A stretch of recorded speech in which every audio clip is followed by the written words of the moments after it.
Sports fans, it's your man D back, Speak Your Mind Sports Talk. All right, check it out, guys.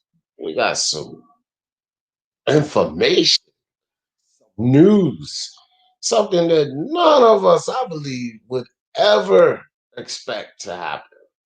Whoa, whoa, what is going on? Canelo Alvarez to the PBC? What the hell is going on? For the love of sports, let's talk about it. So, boxing virus in the building. What's good with your boxing virus? Appreciate you coming through, fam. Let me drop this link in the chat real quick. So, anybody want to come join, share your thoughts. Hit that link and y'all can come up, join the panel.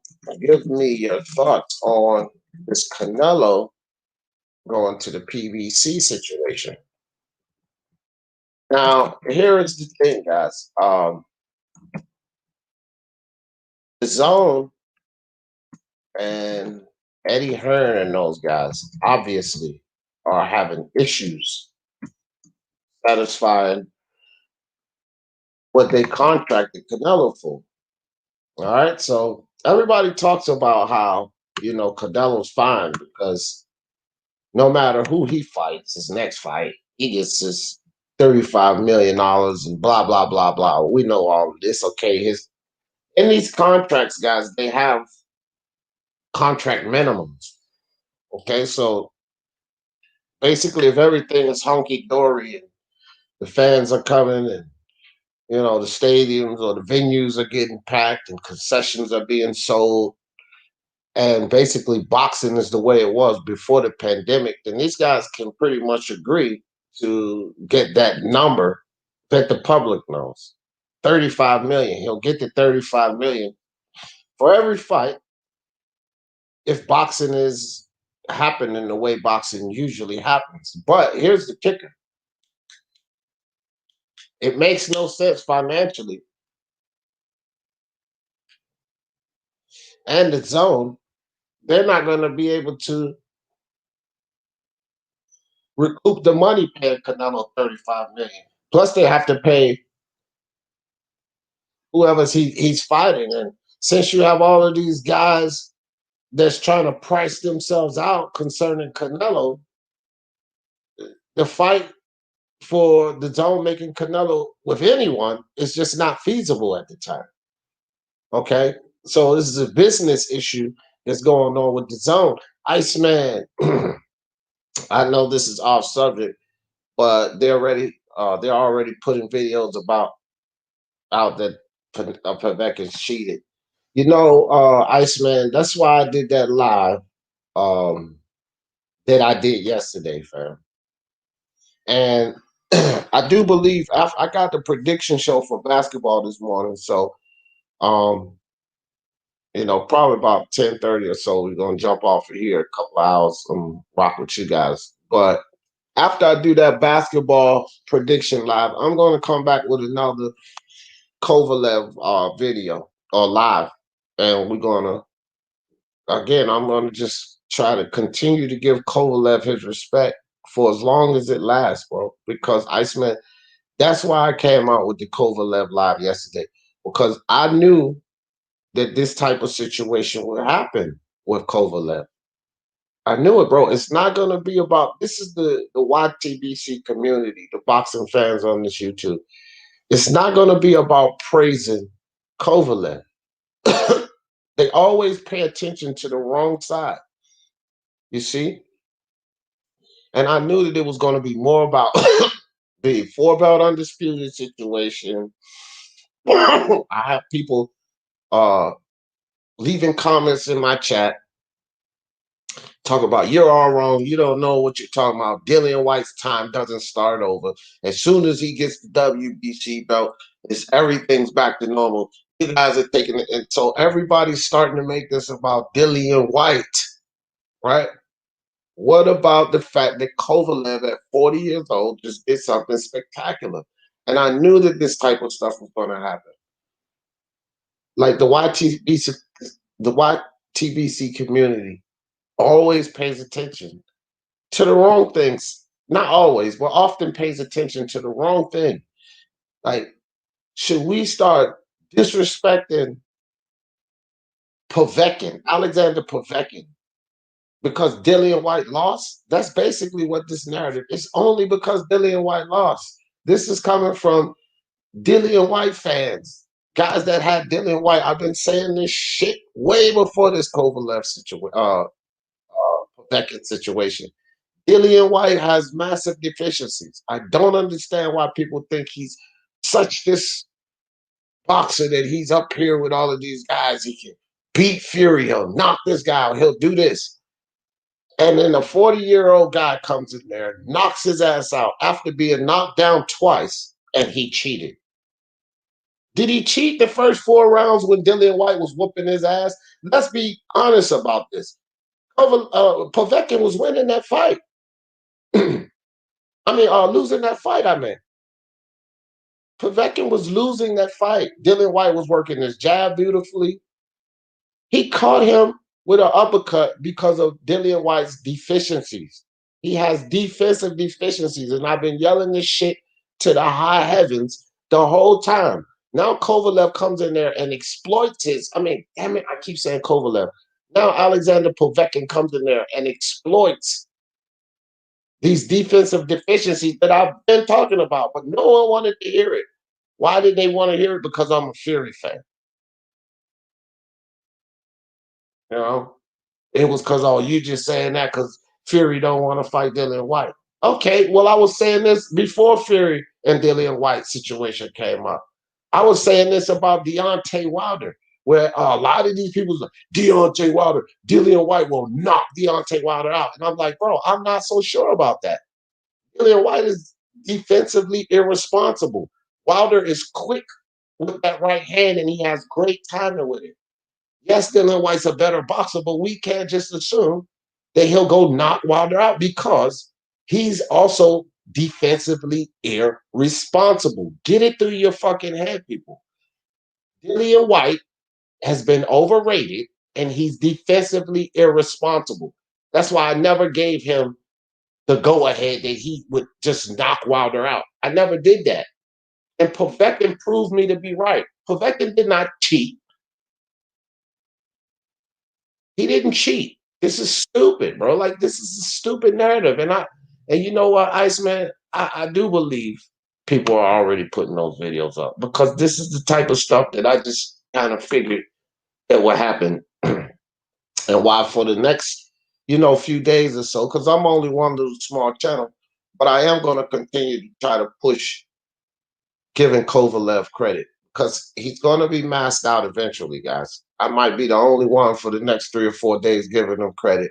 And the main talk is going to be like what Iceman just brought to our attention, that Povetkin cheated, or they're going to be making videos about how much closer this puts us to 4-belt undisputed, or you'll see some videos about how Dillian White is still in contention. Everybody shouldn't be saying this. Or you'll see some videos about every fucking thing else, but the fact that Povetkin just did something great.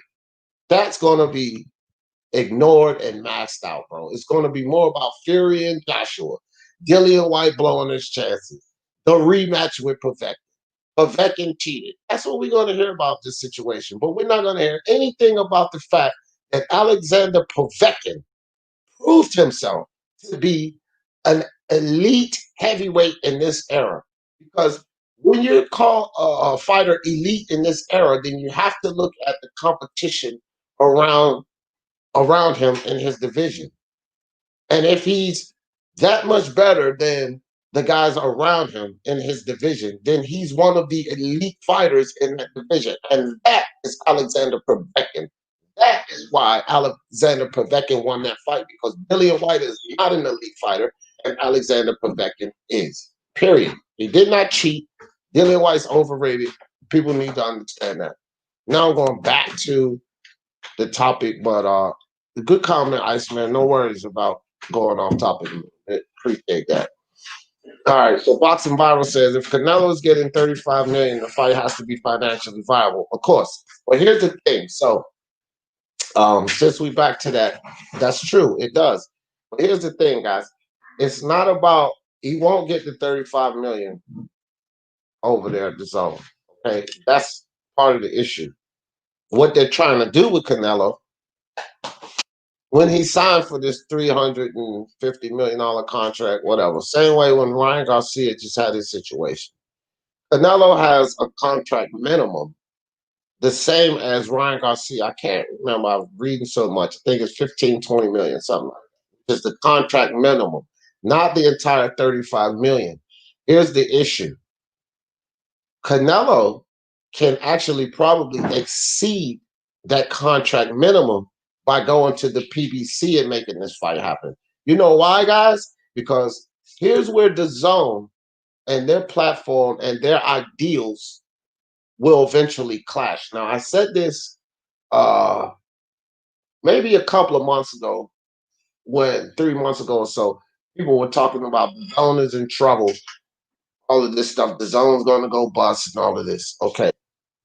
I spoke about this then, and it's kind of resurfacing now. When you come out into this platform and you basically try to destroy the pay-per-view model, because let's remember, guys, let's not get amnesia here. Uh, Don Machiavelli, what's good with you? Let me shout you guys out right quick. Danny Lopez, what's good, fam? He said, D up. A long time listener. Where's the rumor coming from? There's is there a legitimate source yet? No, these are articles so far, and I'm actually resourcing that Danny Lopez to get to the bottom of this. I've actually read this from a couple of articles, but even still, let's talk about it because this is a possibility. I'm not saying that it's true yet, Danny Lopez, and I'm just like you. But again, when these articles come out, this is what we talk about on these boxing channels. We talk about the articles we read, and we determine whether there's validity to it or not, whether we think that it's possible, Danny. So, shit, for the love of sports, let's talk about it. Let's see if this is something that's actual. And I'm just getting ready to go down and explain some of the things that I see that makes this probable. Okay, it makes this situation highly probable. All right, so let's dig into it. And appreciate you too. My man Wood Stay Real TV in the building. Gary Russell better stay away from Crawford. I saw that nigga pick up 455. That deadlift on Wood TV. Yeah, I seen them deadlift that weight. That was crazy, bro. He damn sure did deadlift 455.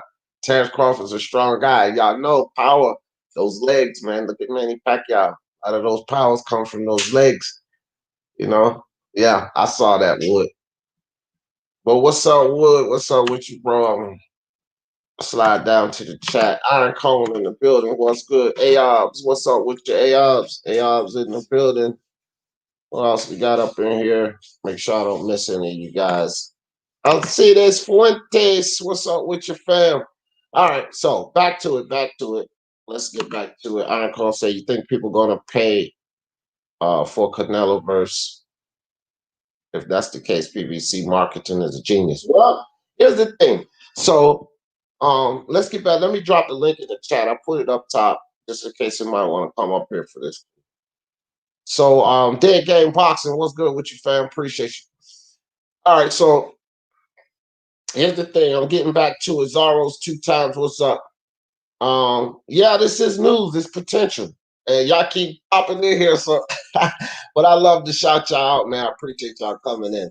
But back to it though.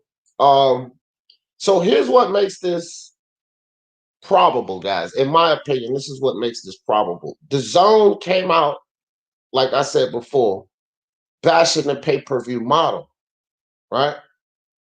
Basically, we're gonna abolish pay-per-view.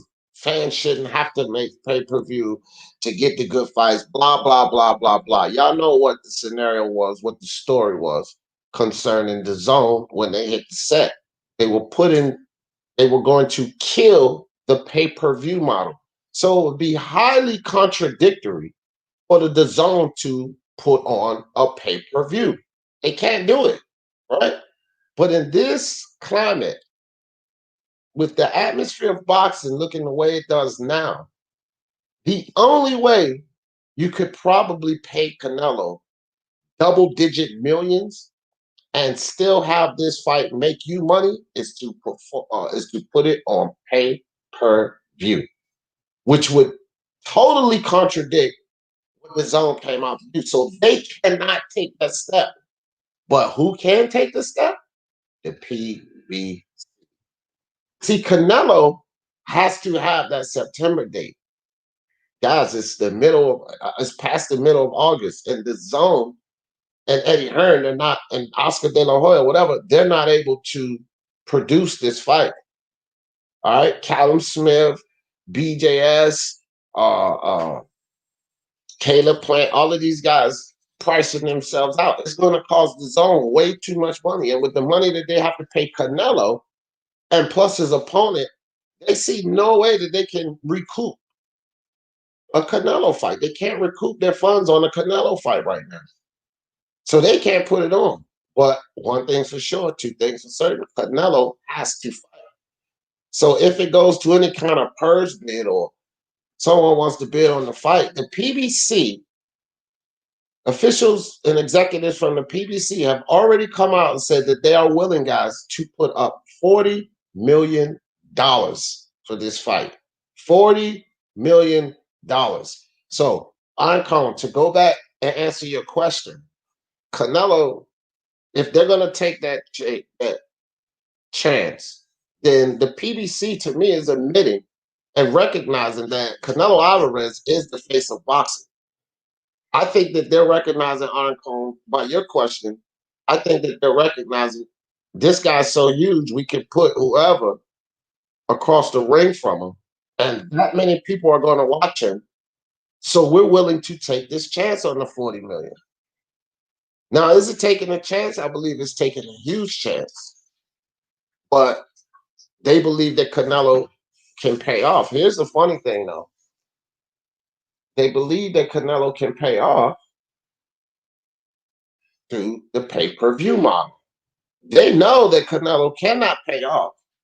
And they know that the zone ain't going to attract enough subscribers to cover the costs trying to pay Canelo. Pay-per-view is the way to go for this next Canelo fight.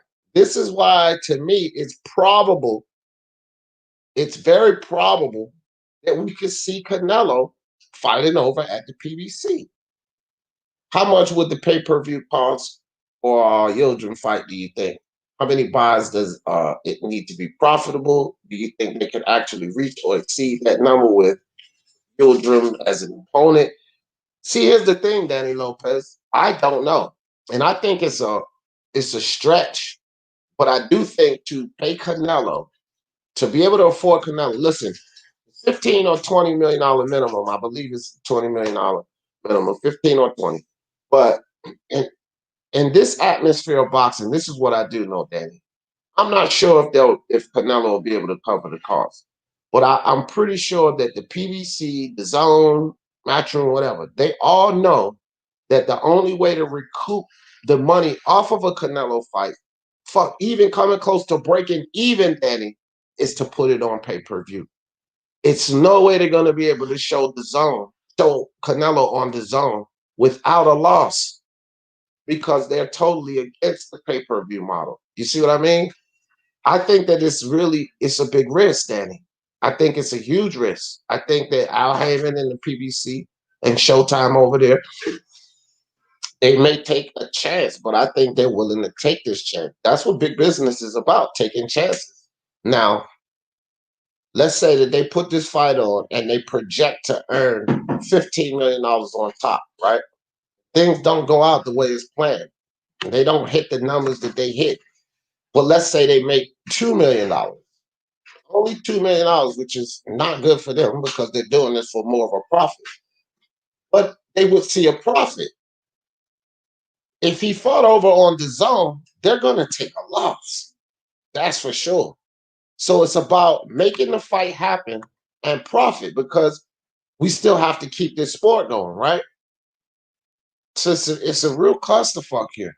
And the COVID COVID-19 pandemic is what really put a crutch in all of this for DAZN and Eddie Hearn and those guys. Because had we not had the restrictions on fans, they would have no problem paying Canelo or making a fight. But now, because they've come out in boxing, they've come out with this model of destroying the pay-per-view.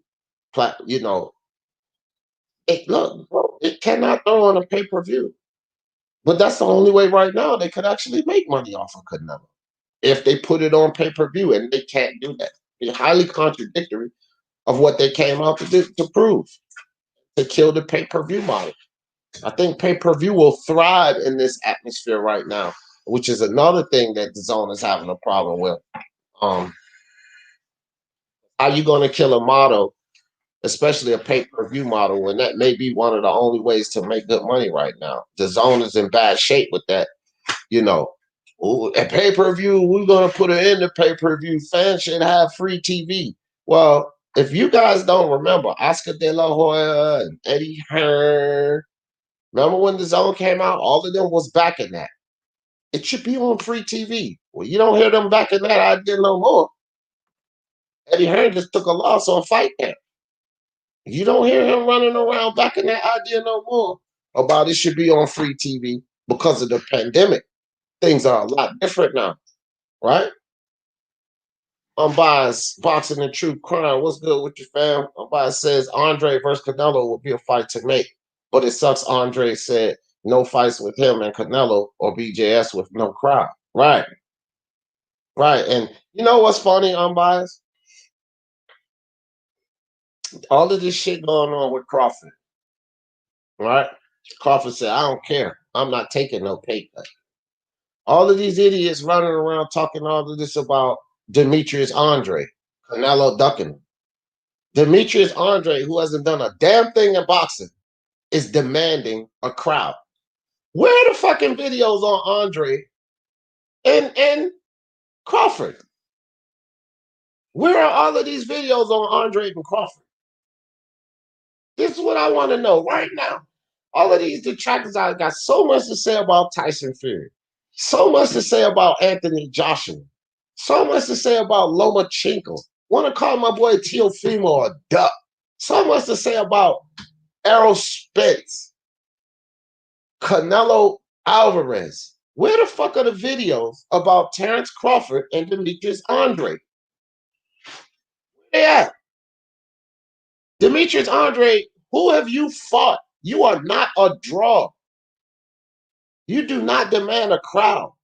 And you have to see now when Terrence Crawford said, I'm not taking a pay cut, I didn't really have too much problem with Terrence Crawford saying I'm not taking a pay cut. Because me personally, I believe Terrence Crawford is undervalued in this sport. He's way undervalued. He should be, in my opinion, a star like the rest of them. If he could have gotten the fights at the PBC with those guys, it would have propelled him. But he should already be at that star level, and he's not. So when Terrence Crawford comes out and says, you know what, I ain't taking no paycheck, I don't necessarily agree with it, but I can't get on Terrence Crawford for that part of it. I'm not taking a pay cut.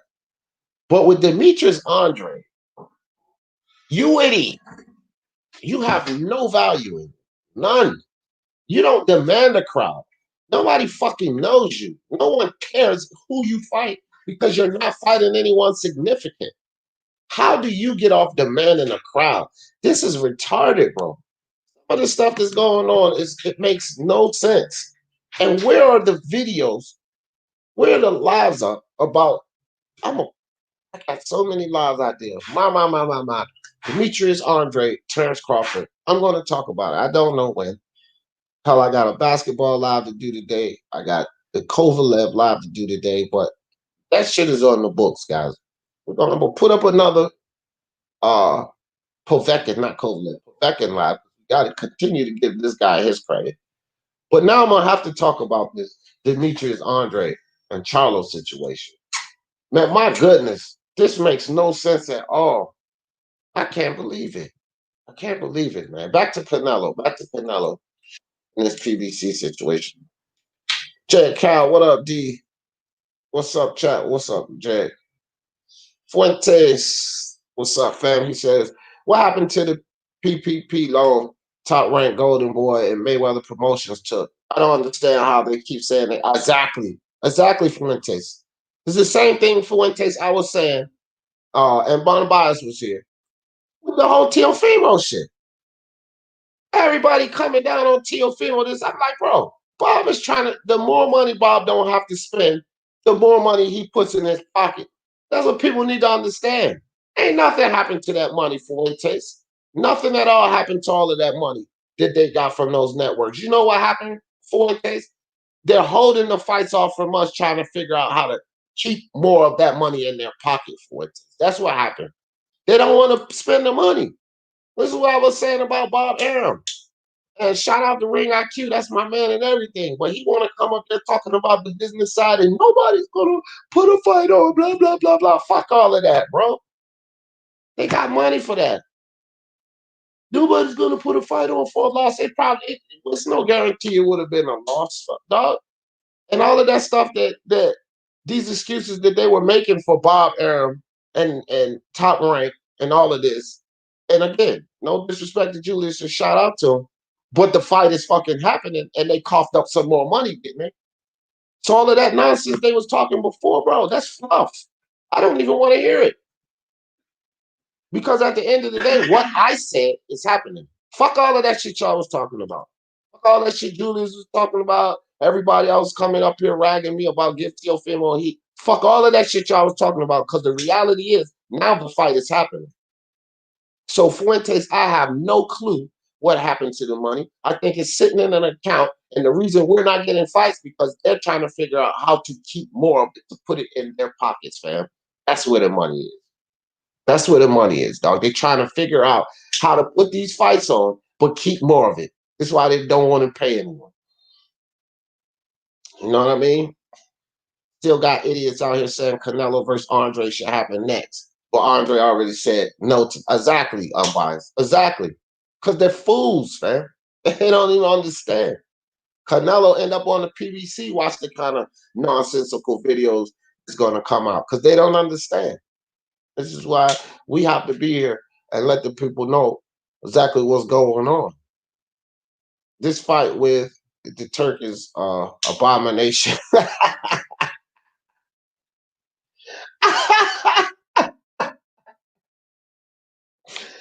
Oh shit, Jet. Yo, man, it's definitely not a fight I want. I think anybody else want, Jet. An abomination to the sport. I ain't lying, man. It's ridiculous. Yeah.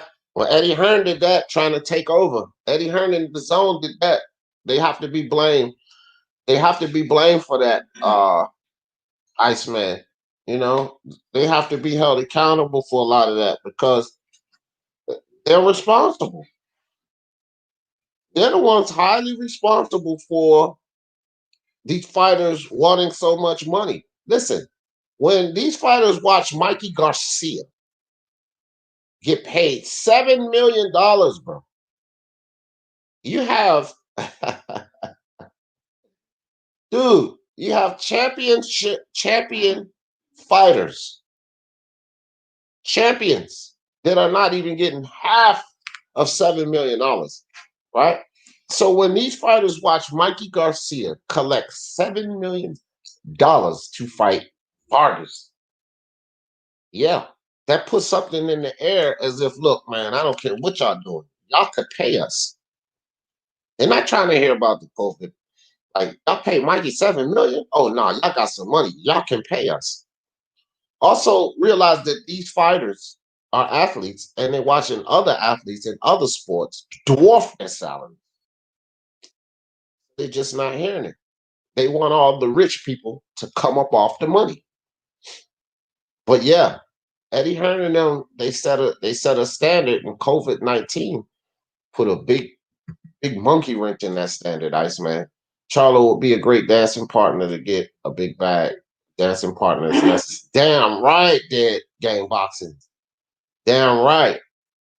That would be huge. And they didn't even say. But you know what? I'm wondering because if I'm not mistaken, the fight might still be uh it may still be against Laram or whatever his name is, just on the PBC, just on Showtime that game. But if they could offer that fight, definitely the zone couldn't afford that fight. I'll tell you that right now. But a pay-per-view over on the PBC, that fight could definitely be afforded that game. Definitely. That fight right there could definitely be afforded, fam. And to tell you the truth, that's a good comment there, game. That's a good comment. Maybe that's something the PBC is thinking about. Maybe Charlo finally ready to step up, show some balls. But one thing with that though is, nah, that won't happen because Charlo's getting ready to fight the Reverend Chinko, and won't be enough time. But damn, that still would be good. That's still good. It just made me. Yeah, Charlo's numbers would be the best numbers to do versus Canelo. Yeah, I agree with that. But that shit won't happen. Crowd don't matter. No crowd goes to Andre for Billy Dope. Yeah. See, I just got to your comment late. Yeah, he don't have no place to demand nothing, bro. Like, Demetrius Andre's a freaking clown. He's a clown, bro. You know, you got people on YouTube trying to do everything they can to pump Demetrius Andre up and support him. And it's so phallus, they end up retiring from YouTube. That's how silly it was. And people still talking that shit. Yeah, well, you shouldn't have fucking went to bat for Demetrius Andre. Maybe you'd still be on YouTube putting up lives. You retired yourself with that stupid shit. And now people still saying it. Yeah, I just took a shot. I don't give a damn. You said that's the wrong link, Mark? Oh, no wonder none of y'all came up here to talk with me. All right, thanks, Mark. I'm getting ready to put the link back in the chat, guys. Oh boy. Yeah, early morning, man. I woke up and I read this and I was like, holy shit, let me put a live up about this right now. Right now. I didn't even waste no time. I didn't start working on my basketball predictions or anything. I had to talk about this. All right, Mark, thanks, bro. I'm getting ready to drop the link right now. It's for Mark. Unbiased. Anybody who wants to come up here and kick it about this situation, give your thoughts. Hold up. It's the right link. It's the right link right here. I was wondering why nobody clicked the link. Well, y'all know me. I can talk and talk and talk. So, all right. And everybody in the chat, I do apologize, but I guarantee you I'm probably going to get way behind on the chat when guys start coming up here. All right. Jed says, Iceman Loma going to have to crash on, have a crash on. What are you guys talking about, man? I hope not, dog. Don't say that, Jed. Don't say that. I want that fight bad, bro. You said no, Floyd is responsible for that. Bro, no. Nope. I can't do that. I can't allow this one. Floyd's not responsible for that. Floyd's responsible for, listen, let's break this down. And here's my thought on this. And I give Floyd a lot of heat. I do. And he's brought a lot of trash into boxing. Now, as far as fighters not dedicating themselves, not having that hunger and desire, and getting paid more than they're worth, but still competing, Floyd brought that element to boxing. But Iceman, over it, paying these fighters at really a ridiculous rate was what Eddie Hearn and the Zone did to try to bring fighters over to the Zone. They surpassed the money that the expectation that Floyd put to these fighters. Now, you think about this, Iceman. There was an expectation to be paid by these fighters before the Zone ever came. So Floyd brought a certain element to boxing. I'll give you that. But I don't do narratives and I don't do hate on this channel. And I'm not saying that you're hating Floyd or pushing a narrative, but I'm just saying that I debunk these things before they get started. We cannot blame Floyd for the current situation. We can blame Floyd for some of the things that happened before the zone arrived. But when the zone arrived, Iceman, it was Eddie Hearn when he was put in this position that hyper extended these paychecks for these fighters. It was Hearn that started offering the $7 million for Mikey Garcia versus a Vargas. Floyd didn't have a fucking thing to do with that, Iceman. So we're not going to sit here and blame Floyd for this. We're going to put the blame where it belongs, Iceman. The zone made a mistake. Say it with me, fam. The zone and Eddie Hearn made a mistake. But it was only because of this pandemic. Had this pandemic not happened, I think that the zone and Eddie Hearn, what they were doing, would have been successful because it started raising eyebrows. It even started raising eyebrows over at the PBC, Iceman.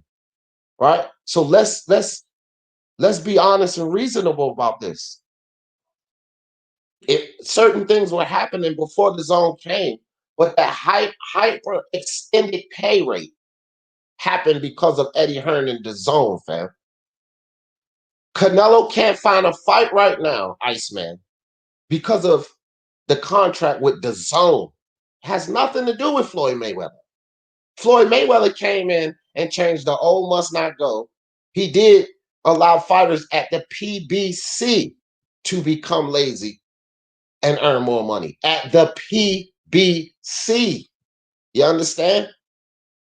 But when Eddie Hearn start coming out here offering Demetrius Andre, who is not a draw, to save his life, the motherfucker couldn't draw a stick figure with a crayon. $7 to $10 million to fight Charlo, who also has done nothing in boxing. That's hyper extending salaries. This is what brought this issue. So you're not going to sit here and blame Floyd for that.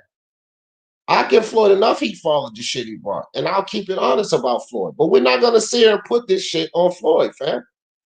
We got to be honest about these things. Keep the same energy. Eddie Hearn offering all of this crazy money was a good idea. I think that it was a good idea because it was raising eyebrows. It was piquing the interest, and these boxers were starting to move, or at least contemplating moving to the zone, working with the zone, doing business with the zone. And then the pandemic happened and slashed all our fans out. And that killed what they were doing here. But that element is not what caused the problems that we have now. Not Floyd. It was Hearn and the zone. Accept that shit, man. It ain't Floyd Mayweather. I'm not giving Floyd this heat for this. I'm giving the heat to everybody where it's deserved.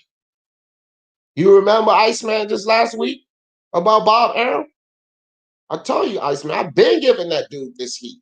Now it's coming out, and more people are starting to give Bob Arum the heat. The heat has to go where it deserved. Floyd got enough heat for the things that he did. Iceman, he got enough heat and blame for the things that he did. But this is not about Floyd. This is about Eddie Hearn and the zone, fam. They hyperextending these salaries. They brought that element. Floyd bought a hyperextended salary. They took it to the next level, Iceman. You can't deny that. Eddie Hearn took what Floyd did to the next level. You can't blame Floyd for that at all. At all, fam. That's not. Nope. At least I'm not. I can't accept that one. Besides, Conor Floyd never fought anyone as bad as Yildirim or Rocky Fielding when he was a cash cow. No. Nope. That's a fact. And the reason he did Conor, I don't think anybody could argue with that.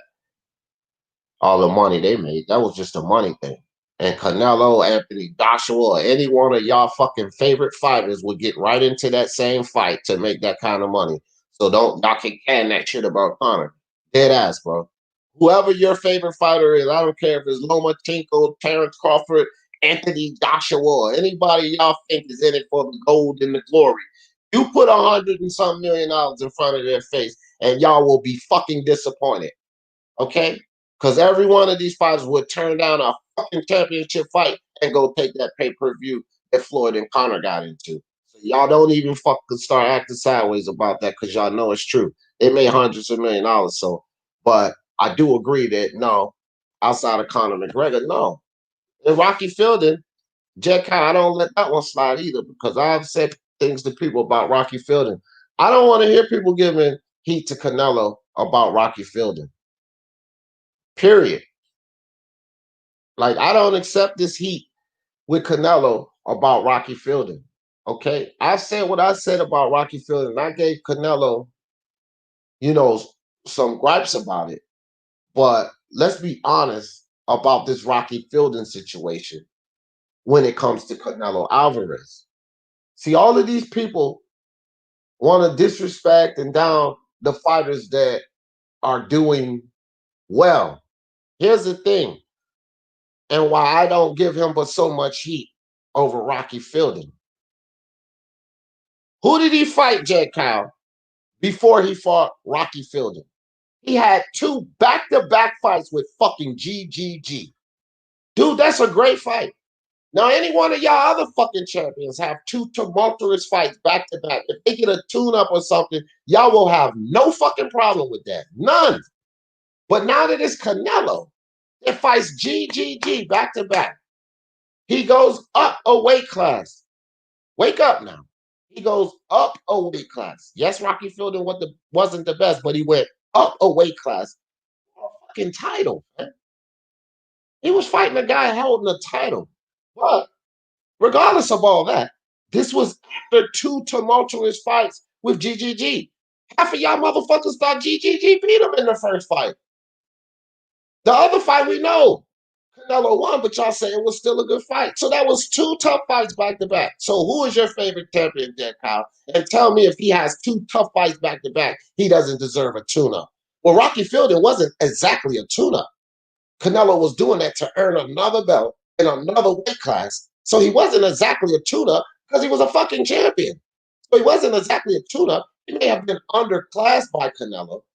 We all knew Canelo would beat him, but he was a fucking champion in a higher weight class after coming off of 2 back-to-back fights with GGG. Man, come on. Stop this shit with the Canelo shit, bro. Yildirim, I'm with you. Bullshit fight, man. But it has to be done because look at the state of boxing, right? Who else is he going to fight that they're going to make money off of? But Rocky Fielding, just take him out of that. Like, we can't keep giving Canelo heat about the Rocky Fielding. He came off of 2 tough fights. 2 tough fights. 2. Who is the last person?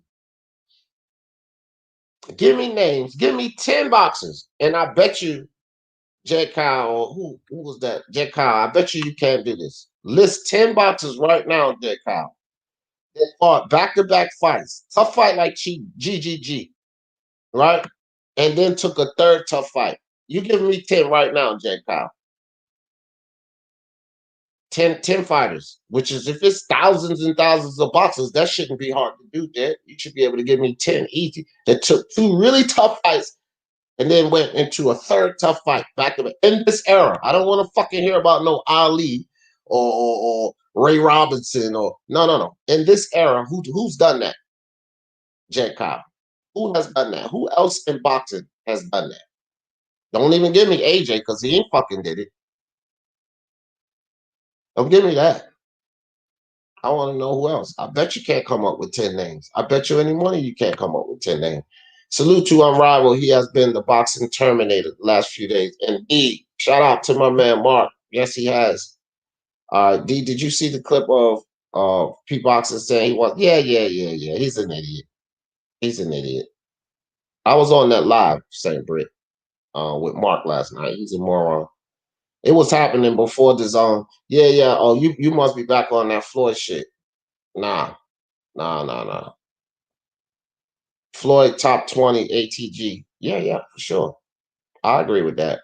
Berto was bad, 3-3 in his last 6 fights before the Floyd fight. Berto won't bad as Yildirim, Sean. I feel you. Berto was bad, but Berto wasn't as bad as Listen, Berto Floyd, Canelo Yildirim. Nah, Sean. Now I protect Canelo all the time, Sean, but gotta accept that. Yildirim fight is a bullshit fight. But I will say this, Sean.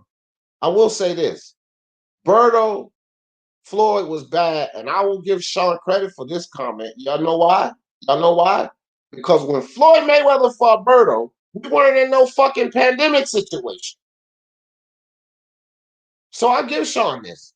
When Floyd Mayweather fucking fought Berto, it was a plethora of names that he could fight, and they would have made money. It was a plethora of plethora of fighters that would definitely be willing to take the fight with Floyd that we wanted to see Floyd get in the ring with.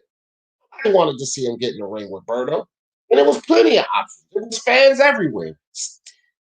Concessions was booming. Promotions was easy at this time, and he fought Berto. So shout out to you, Sean. Great point. Because we weren't in no fucking pandemic at that time. So great point, Sean. Bad fight. Really bad fight. PBC started overpaying when they first opened to attract new guys. Indeed, they did. They sure did. And again, they set a certain standard at that time. Correct, Sean? They started overpaying. Now, what I'm saying to you and you and Iceman, Sean, is that Eddie Hearn and them and the DAZN basically did the same thing. But they hyperextended that pay rate, Sean and Iceman. So yeah, the PBC started doing that, but Eddie Hearn took it to another level. This is what I'm telling you guys. Eddie Hearn and the DAZN took what the PBC may have done to another level. So if we blaming what the guys think that they're worth or required now, it's not because of what PBC and Eddie and Al did.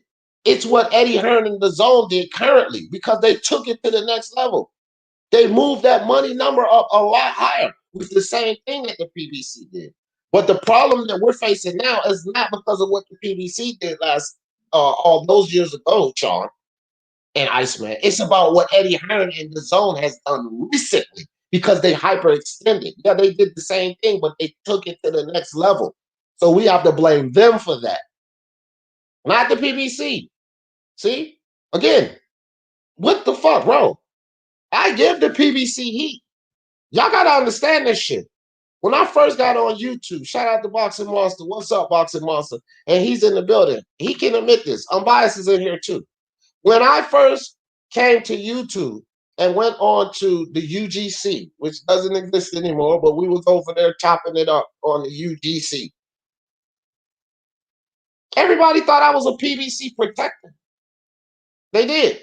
They thought I was protecting PBC and Al Heyman and all that. But after time, went by and they really figured out where I was coming from, they knew I wasn't no fucking PBC protector. What I don't like, though, is false narratives and bullshit.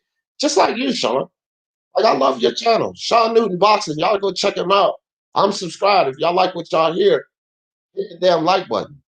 Sean is a master at destroying and debunking narratives. That's what I like to do too, Sean.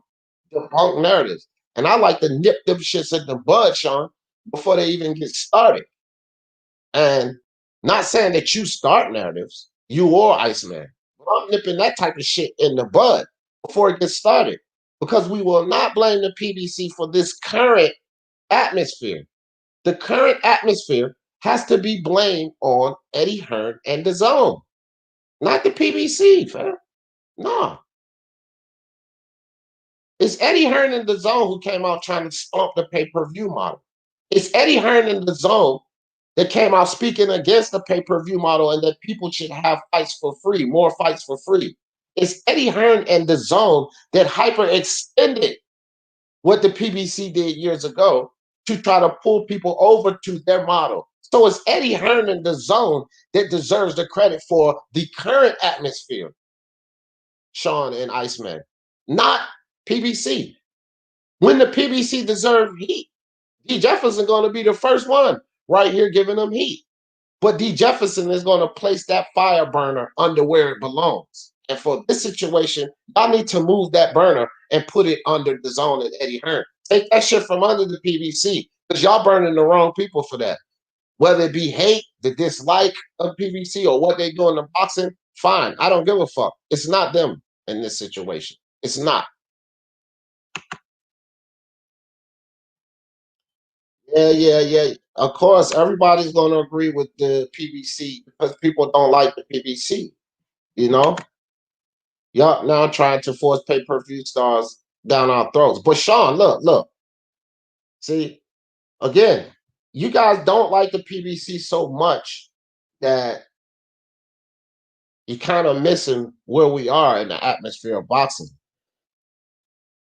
How many complaints do we have from boxing fans about we need to put on better cards? They're letting the sport of boxing die. The UFC is taking over. But then you come out with a statement, yep, now they're trying to force pay-per-view stars down our throats. Listen, guys, y'all can't have it every way. Pay-per-view might be what will bring boxing back to us. So what the fuck is it do y'all want? Do y'all want to keep fighting against the PBC in this pay-per-view model and side with the zone and watch the boxing just drizzle away to fucking nothing? Or do y'all want what y'all been asking for? Good cards, good fights, so that the sport of boxing can return. See, like, to me, it's getting a little bit double standard here. You guys want everything, but you're gonna have to slide and compromise at some level. For an advantage, what's good? Hey man, y'all come up here and what the fuck? I know I didn't put the wrong link in last time. Stream y'all. Yeah, y'all come up here because y'all got a lot of good comments. Sean, Unbiased, Iceman's never been up here. But you guys have been up here. Y'all come up here and talk about this. Like, I don't want to just yell at y'all through the chat, man. I want to hear what you guys have to say. And I don't have enough time to read all of your comments. Y'all saying some good stuff, but these are the discussions that I like to have on this so that people can get the right idea. But I don't want to push this. I don't want to push this narrative right now of everyone attacking the PBC. This is the wrong time. PBC, this pandemic is not PBC's problem.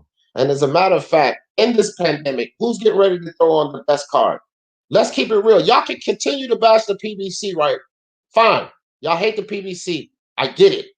A lot of y'all probably don't like pay-per-views. I get it. But Iceman, Sean Newton, and Jed Kyle, right now I want to ask you guys this question and be honest about it. Who has the best card coming up? Be honest. Who the fuck has the best card coming up right now while boxing is in a terrible fucking state? Who has the best card coming up? Keep it real. Because if you don't say the PBC, then you're not really being honest about it, fam. The PBC actually has the best card. I'm no fucking PBC advocator, fam. I can't stand what they've done to boxing. But we need to put the heat where the heat belongs. Okay? Right now, we are in a pandemic. So things have to change. Not only do these promoters have to change and accept that they need to take in a little less, not only do these fighters need to change and accept the fact that they can't be paid as much, but the fans, our expectations need to change too as fans. We need to stop with all of this bullshit from yesteryear and start talking about the current situation. And the current situation, the zone and Eddie Hearn hyperextending those fucking salaries has led us here. Not what the fuck the PBC done. That's just my opinion on it. What's up, Sean? What's up, brother? How you doing, bro? Good. So, yeah, talk to me, man, because, I mean, I think that you and I, like, we always see things similarly, but nobody agrees on everything. But give me your perspective on this right here. So what was the main point that got this ball rolling towards this Floyd Mayweather PBC type of stuff? Because I missed the beginning of it. Right.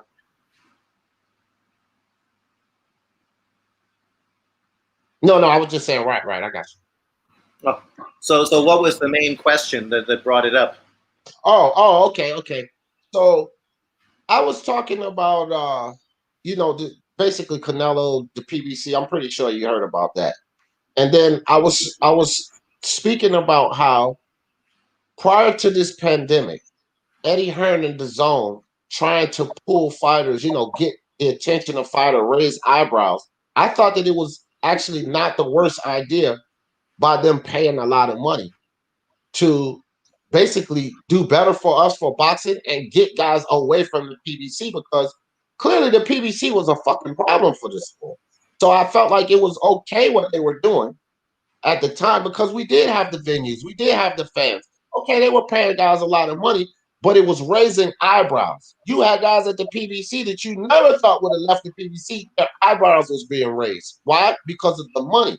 But when this pandemic happens, that hyperextension on these salaries cost them.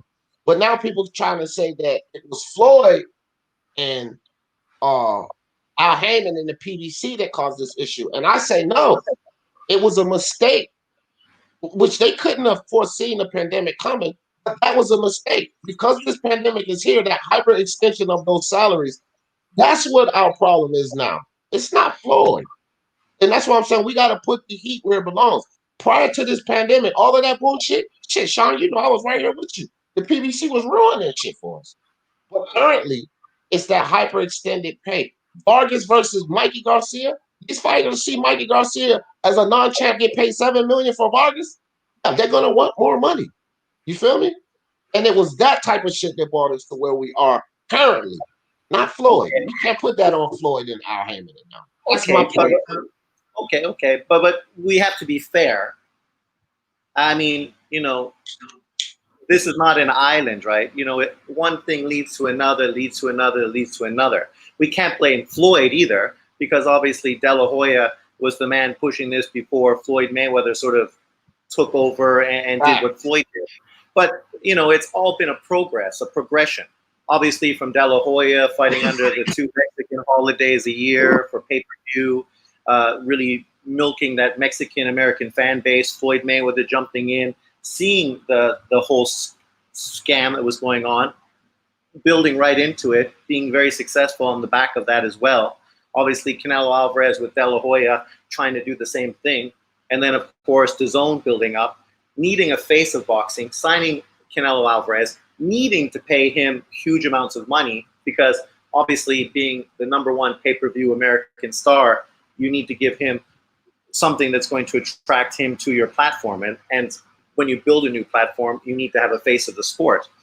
You have the PBC fighters who obviously say that they are free agents and self-promoted, and that they're being treated so well, trying to mimic or live in Floyd Mayweather's shadow to, not necessarily have the hardest fights, but they get paid the most.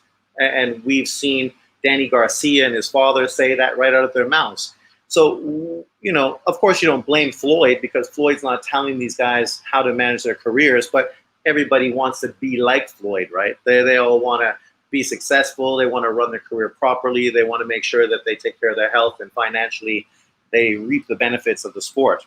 So then Eddie Hearn, to get these athletes and get these fights made, you need to overpay so that you can sort of break down these political sort of things that are strangling the sport of boxing. And he understands that. So he's offering people above the amount of money that they would get paid to even fight on the PBC. But then it didn't matter, because these guys are signed into contracts where they can't leave anyway, because they're obligated to give Al Heyman fights on Showtime and Fox. So no matter how much money you offer them, they're not going to go anywhere anyways. So Al Heyman will guarantee Deontay Wilder an equal salary to what he was just offered from DAZN, and give Luis Ortiz an equal salary to what he was offered.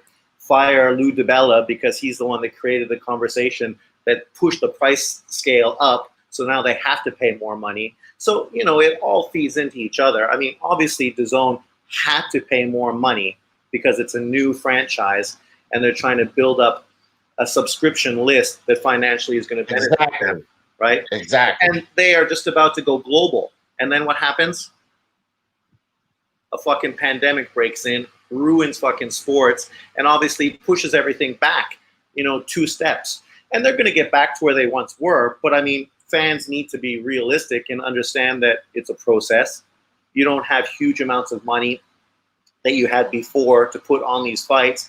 You also don't really have the fans, because fans haven't been coming out in excess like you would have thought they would have post-apocalyptic pandemic, right? You figure fans would be starving for sports, yet the numbers haven't been really that sort of exponentially larger than you would expect them to be. Whether it's me watching Liverpool football or people watching the NBA, the numbers were far lower than they were prior to the pandemic, even though that seems a little strange and unusual. When Top Rank comes in and is putting fights on Tuesdays and Thursdays, it's not world-beating cards. We know it's Tuesday, Thursday night fights. You're not competing with Saturdays and Friday nights. You're doing weekdays. So you know the crowds are never going to be as big anyway. You have lower crowds, but you're building up bigger fights, giving guys fights to stay busy, building up some excitement in the sport. And look at a lot of the response from fans towards that. Hate and negativity. And I'm like, fuck, man, you guys just went 3 months with no sports, and now you're quibbling about fights where the guy who's supposed to win gets upset, like Greer and fucking other guys getting upset by guys nobody knew. Obviously, they're competitive fights. The problem is, you know, it's this new era of sports fans that just want everything fucking now, and they don't care how fucking they get it. They don't care where the money comes from, because this is what they want. They expect that somehow they're going to get what they want. And when they don't get it, then they cry like fucking spoiled babies and throw their fucking milk out of their crib, because they're just not realistic, you know, and that's the biggest problem. People just need to be realistic. Boxing is coming back. We just had a fantastic weekend of boxing. I mean, Dillian Whyte just got knocked out by fucking Povetkin in a fight that the majority of these guys didn't even give a fuck about, totally downplayed it because they hate Dillian Whyte, so they fucking act like it wasn't even worth watching, and now they're super excited because he got knocked out. Yeah, because it was a great fucking fight to begin with. So what do you want? Right. Oh. And then Sean, you know what else? That's the idiocy of the fans, fam. Because going into that fight, they didn't even understand how good that fight was. So many people didn't understand that. And I was saying this shit. My man Del Boy was saying it. Decent Rhymes was saying it. What do y'all not see? This is Povetkin. This is Povetkin. This is no walk in the mill. This is no run in the mill schlum. You know what I mean? This is a tough fight. I said on my live that Povetkin could knock Dillian Whyte out. What's wrong with you guys? I've always said, and I've been saying consistently, that people overrate Dillian Whyte. Now you got idiots coming out talking about Povetkin cheating. Man, y'all need to go smack yourselves, bro. You need to smack yourselves. There's actually a video. Povetkin cheated. Now y'all gonna start this with Povetkin? I tried it with Fury because he knocked the no-talent Wilder out. Now you want to try it with Povetkin. I'm going to tell you something like this. I think that is remnants of whatever the LDBC has left floating around the YTBC that's trying to start this stupid narrative, because it sounds like another stupid, racist-driven LBC narrative. The black man gets knocked out again, so all of a sudden, the white man cheated. Dead ass, bro. This is just what it sounds like to me. And the funny thing is, they're not fans of Dillian Whyte anyway, because they think he's a bum, and they're excited that he got knocked out, because now it makes it seem as if somehow Deontay Wilder knocked him out. No, Deontay Wilder didn't knock him out. He refused to fight him. Povetkin knocked him out. Povetkin, who was an ex-world champion, a gold medal winner, and fucking a top 10 guy for fucking how long? I mean, you know, and people were just calling him a bum, a cherry pick fight. Right, a cherry pick. I heard that stupid shit. How the fuck is he a cherry pick fight? And this guy has only lost to two reigning champions. Two champions. Two future fucking Hall of Famers. Right, that's all he ever lost to, guys. This is it. Nobody else. What the fuck? And then he just beats a guy nearly 10 years his senior. All of you idiots need to go smack yourself. You don't understand this sport. That's the problem. You do not understand this sport. Well, then that's the narrative. They want you to believe that somehow Wilder fighting Luis Ortiz is the fucking second best heavyweight in boxing, right? But then Povetkin's a bum. They're both older fucking heavyweights. The difference is one guy was a successful amateur and a successful pro. The other guy hasn't been successful on any level. And it doesn't diminish him. He just hasn't been fortunate enough to win any of those particular situations. Whether it was the Cuban team was too strong, so he never was able to get there, or he never had the opportunities early on in the pros because obviously he had to sneak over to America to start his professional career. But the reality is Povetkin's done everything he's needed to do. and he's a dangerous fighter. He's always been a dangerous fighter. Facts, bro. Facts. And you know, and I bet you any money for all of you Wilder fanboys and lovers, PBC lovers, that Alexander Povetkin, I would bet any of you idiots $1,000. Alexander Povetkin would knock Luis Ortiz slam the fuck out, fam. He would knock him slam out. But y'all had Luis Ortiz up here, some big boogeyman, this scary guy.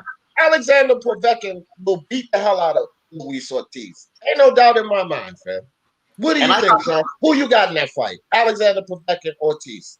It's a great fight. One guy's a long lefty, very skilled. The other guy is a seasoned hooker, right?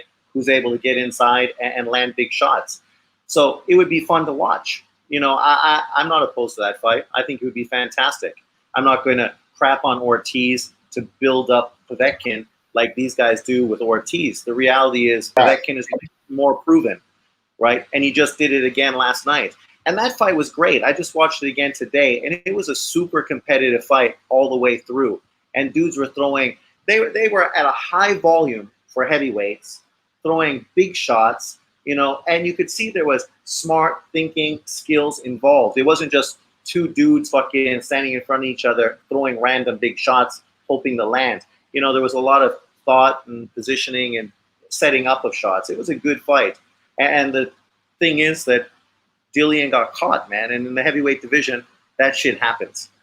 You know, now they're trying to make it seem like, you know, Dillian White losing means somehow he's a bum. Well, Deontay Wilder's got beat. And he didn't just get caught by a shot. He got systematically beaten around the ring for 7 fucking rounds, right? Got demolished, bro. He got demolished.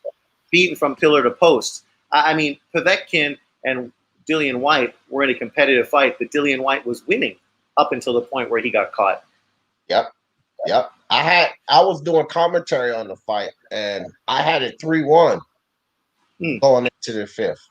Of course, it was a 10-7 round in the 4th, so it was no question who won that round. But I had three rounds to 1 with that 10-7 round, so White was comfortably ahead in that fight before he got stopped. Now it's kind of like the AJ Andy Ruiz fight, right? You score a fucking great knockdown, you think, fuck, it's over now, and all of a sudden, you know, the end is near. Everything's reversed, fucking like that, just based on one shot, right? You know, that's the heavyweight division. Ask Lennox Lewis. Yeah, right.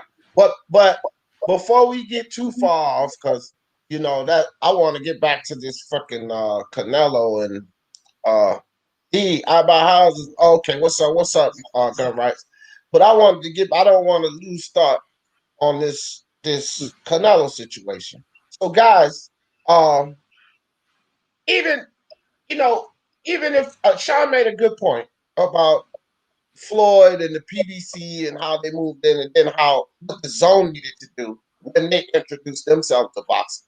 But if we really want to throw blame, and for some of the people that's throwing blame at Floyd now, they may be too young to understand this. But Sean, you'll know where I'm going with this. If we really want to throw blame to this being introduced to boxing, let's take it back to the 80s with Bob Arum and Don King. Let's blame who really needs to be blamed if we want to take that path. Because those two motherfuckers set it all off. They set it all off. You understand what I'm saying? It was them. So if we really want to blame somebody, guess who you can blame? An old motherfucker that's still in the game, wrecking things right now. Bob Arum.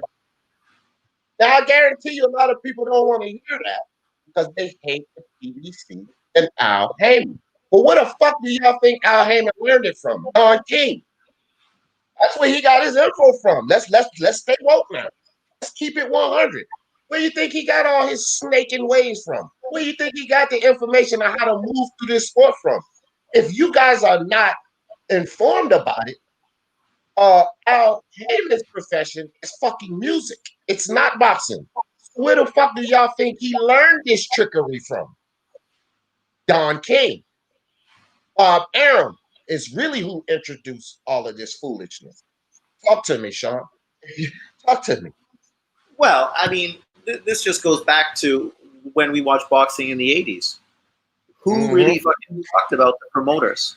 I mean, we understood the promoters were there to get rich, and a lot of times it was at the expense of the fighters. Most of us were fans of the fighters. We didn't fucking give much interest into the promoters, except we knew they were sneaky fucking snakes that were fucking stealing money.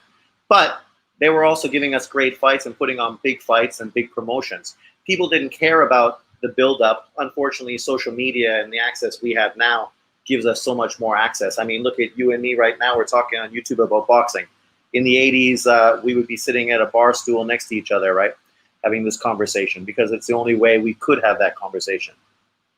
And we wouldn't have nearly as much inside info or sort of an understanding of the business of the sport that we do now. You know, a lot of the stuff we heard was like after the fact, right? When we hear what's going on with Bob Arum and Don King and how this fighter is suing this guy for this much money. Right. And so, but I think that now, on to this Canelo, to get back to the meat and potatoes of the fucking life. This whole Canelo, I think that the DAZN, that they're having without pay-per-view, Canelo, in my opinion, will only be paid the way he's supposed to be paid through pay-per-view. The DAZN's not going to be able to do it, man. How can they pay him even his minimum? And maybe a little, I know it was like 15, 20 million was the contract minimum. How can they make that feasible just through a subscription-based model? How could they even make that feasible? They got to pay the other guy. Well, but people always forget this. I mean, DAZN is not like Fox and ESPN and Showtime. They're American. They're only American.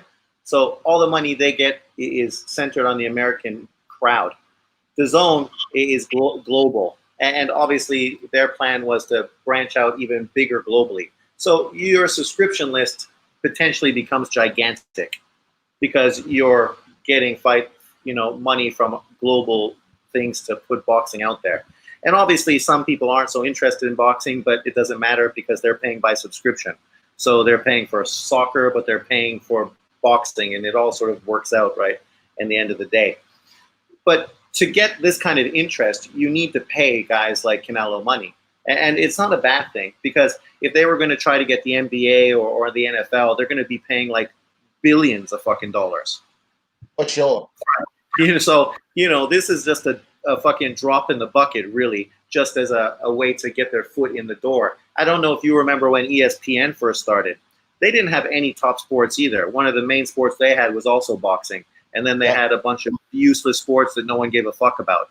And the biggest thing they had was, of course, Sports Desk, which was really their bread and butter, which really got everyone to sort of pay attention to them, because, it was on like 7 times a day and you could watch all the sports globally and all the highlights. And really they built that up because that was really the only thing they had going until they were able to sign some major sports to be on their platform, which probably took like 5, 6, 7 years. Right. Yeah. And just like you said too, people don't realize that. But I will say this, ESPN, Fox maybe not as much, but ESPN is pretty much global like the DAZN as well, fam. Like, no. ESPN, like I live in Taiwan. I can't watch ESPN in Taiwan. No? No. ESPN's only in the States. I mean, maybe you could get it in Canada, but I've been over to Europe. I was getting ESPN. I could get ESPN when I was in Europe. Were you getting ESPN through having what do you call it? What's the thing you need to download to change your IP address? Yeah, I had that. So that's it. You're not getting it legally. You're doing it because you're using that, and that doesn't mean consistently you're going to get it. I was getting it in Taiwan as well, and I was getting YouTube TV, and then all of a sudden, then I no longer was getting it. So, I mean, we're not legally getting it. Like Netflix. Netflix, we get in Taiwan, you get everywhere. It's legal. It's on our TVs, smart TVs. DAZN is going to be like that. It's just going to be on everything. Whereas ESPN and Fox, they're not. And they never are going to be. I don't think their model is even attempting to be. So you're probably right. because there's competitors, right, from each country. Like, you know, in England, they have their own 6 sports channels, in South Africa, everywhere else. So, you know, Right. they wouldn't have the opportunity to sort of build. I don't even think they need to either, because the biggest media market is here anyway. A lot of those, I mean, so they don't need it. I'm just saying, like, bro, this media market in America is ridiculous, man. Like, people say stuck to the tube. It's, look, they're paying the NFL $8.8 billion. Yeah, but that's like one TV thing. You know, the problem with TV now, it's not what it once was, like when you and I were young. I mean, now mostly people use their computers and their phones, even people that have smart TVs and you know, the little things you stick in your TV. What the fuck is it called? Damn, I know what you're talking about. Fire stick. Fire stick shit. Yeah, there you go. So nobody's really watching conventional cable TV anymore, right? You know, I mean, it's really a dying thing. All the new generation of kids, they don't watch fucking TV, like sitcoms and all of that. You look at like late night TV, like the comedy shows, like David Letterman and, I mean, you know, Johnny Carson and those things. Their viewership numbers are terrible because no one even cares anymore. Whereas when you and I were young, that was the only thing on after like 10 o'clock after the news, right? Were these shows. Right. So you know, their viewership numbers were huge, huge. Whereas now there's so much other stuff that people don't even need to fucking buy into this. And that's what DAZN was trying to do. They understand the change of the market. So they're trying to be like Netflix. And Netflix was in a similar circumstance. Financially, they always struggled, right? Because they were trying to build that base. And now, of course, they're competing with Disney and Amazon and fucking Apple TV, who all have similar things, YouTube TV, Hulu, you know. So everyone's trying to break into that market, and they're all like trying to cut each other's throats. Yeah, and I mean, because to be honest, that's where it's going to. Just like you said, bro. Nobody's really trying to pay no fucking cable bill or dish network bill, and you could get on your fucking phone. And you know, Pluto TV is an app here. I don't know if they have it where you are, but we have like what's called the Roku, right? And Pluto TV is a network. It comes on the Roku, but you can also download. You can download Pluto TV right offline and have it on your phone. So you can walk around watching Pluto TV on your damn phone, and it don't cost you a penny. Who the fuck is going to keep paying for cable and dish network and all of that? And then it's not even worth it because you got 92 channels and 50 of them showing the same fucking thing. Shit. Yeah, so I mean, you're paying for nothing. So I agree with you there, bro. Applications and stuff. That's why you see ESPN move into it. ESPN Plus. They know what direction it should be going into. They had to open up their app. They can see what direction it's going into. So they had to, since they had a big platform already, I guess it was easy for them to move into the application world because they already had so much established through media, period. You know what I mean? Then they also merge with other ones, right? Like they merge with like Hulu and somebody else merges with YouTube TV. So when you get those packages, I mean, ESPN and Showtime and Fox are part of it. So, you know, it's the same thing that DAZN is going to do. Don't be surprised if, you know, DAZN hooks up with, say, like Apple TV and becomes the sports sort of part to the movie TV show sort of consumption thing. You know, so then they have the whole thing and you just buy it in a package. Yo, man, Boxing Boston. I just renewed my Pornhub subscription. I thought Pornhub was free because of Corona. Oh no. Boxing Boston's got the upgrade. He's got the special subscription. You know, he gets the exclusive videos. Oh my goodness. But I think that I don't know, man. I just think that at the end of the day, Canelo, he still wants to make money, right? And sure, I don't know how this thing is going to end up. But if the PBC and Showtime, what they have to offer, can get Canelo more money than what DAZN has on that minimum, I think he's going to go that way, fam. I think if it comes to that, they will just pay Canelo because really they're just going to struggle with this fight. That's why with all this bullshit that people are talking about, Yildirim and fucking Ryder and fucking whatever, Everyone's getting a fucking bounce back fight post-pandemic. What's the issue with Canelo fucking getting in the same scenario? Like, this is how unreasonable fucking people are. It's also, you know, Canelo's in a position where he's going to take this low-level fight, but he's going to still have to be making huge cash. But he's going to take lower money. He even said initially when he was doing this that he would take less money to fight early. I remember him saying that. Yeah. So obviously he's going to take less money. He just wants to stay busy fight. And then by 2021, it's going to be a Smith or a Billy Joe Saunders or most likely a Golovkin 3 fight. So it's going to be another big fight. You know, it's going to be another one that's justified. So I don't understand why people are so irrational. Like, the guy just wants to fucking fight. Let him have a fight.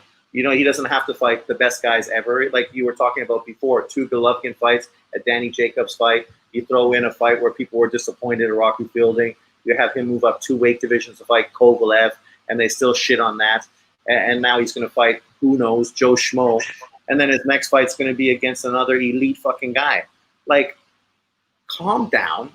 Like, you know, even Conor McGregor fought fucking a bum here and there. You know. Yeah, exactly. And I was just saying that earlier too, because somebody made a comment about Rocky Fielding, right? And I'm like, bro, Rocky Fielding, Canelo came off of back-to-back fights with GGG, which arguably a lot of you think he lost the first one. Okay, so these were 2 tumultuous fights with somebody we know packs a lot of wallop in his punches. If it was your champion, whoever you guys are out there criticizing Canelo, if it was your champion, you would say he deserves a tune-up after 2 tough fights like that. And then when we look at this so-called tune-up and the guy that you disrespected, Rocky Fielding, let's not forget Canelo moved up a weight class. And whether you call him a bum or whatever, the dude had a title. And the whole reason for him fighting was just to get a title, but he did that after coming off of 2 hard fights. Shut the fuck up with this Canelo hate, bro. It's ridiculous. Yeah, and it was his first debut on DAZN. So it was also, you're DAZN, here's an easy fucking new title, give you attention type of fight. So people have to understand the business point as well. They want to put him in a fight where he's going to look sensational, score a knockout. And that was the whole point. And that's what happened. After coming off of 2 fights with GGG, which is really important. After coming off of 2 fights back-to-back with GGG. Like, come on, man. And he still fights a champ. I don't care if you validate the champ or not. He comes off of 2 tough fights and still fights a champ. So who is your guy? Whoever's making the play, who is your favorite guy? And is he doing that type of shit? And the answer's going to be no. And we know right now, the most important title in boxing to have is the WBA regular title. That is the biggest, most powerful title in boxing today. We know that. That's why the PBC fighters are all fucking winning those WBA fucking regular titles, because it's definitely the fucking most historic title you can win today. So how can you crap on Canelo doing what PBC fighters are all trying to do, which is get that WBA regular fucking historical belt? It's, well, you know, it's to me, Sean, it's 50-50. And here's why I say, I don't, you know, the worst thing is that it's 50-50 with the 2 worst sanctioning bodies in boxing, in my opinion, WBC and the WBA. But the reason I say it's 50-50 because a lot of these fucking fighters covet that green belt. You understand what I'm saying? They covet like, oh, I got to get that green belt. It's about that green belt. What you said about the WBA, though, is 100% true. Plus, it's the oldest sanctioning body in the business. But to me, it's still like kind of 50-50 because these fucking fighters chase that green belt like it's real money, fam. You know what I mean? They chase that thing down. Well, all those sanctioning bodies, I mean, people need to be, they need to understand the fucking bullshit with all of them. I mean, everyone knows the WBO and everyone knows the IBF. Literally the worst fucking rankings out of all of them.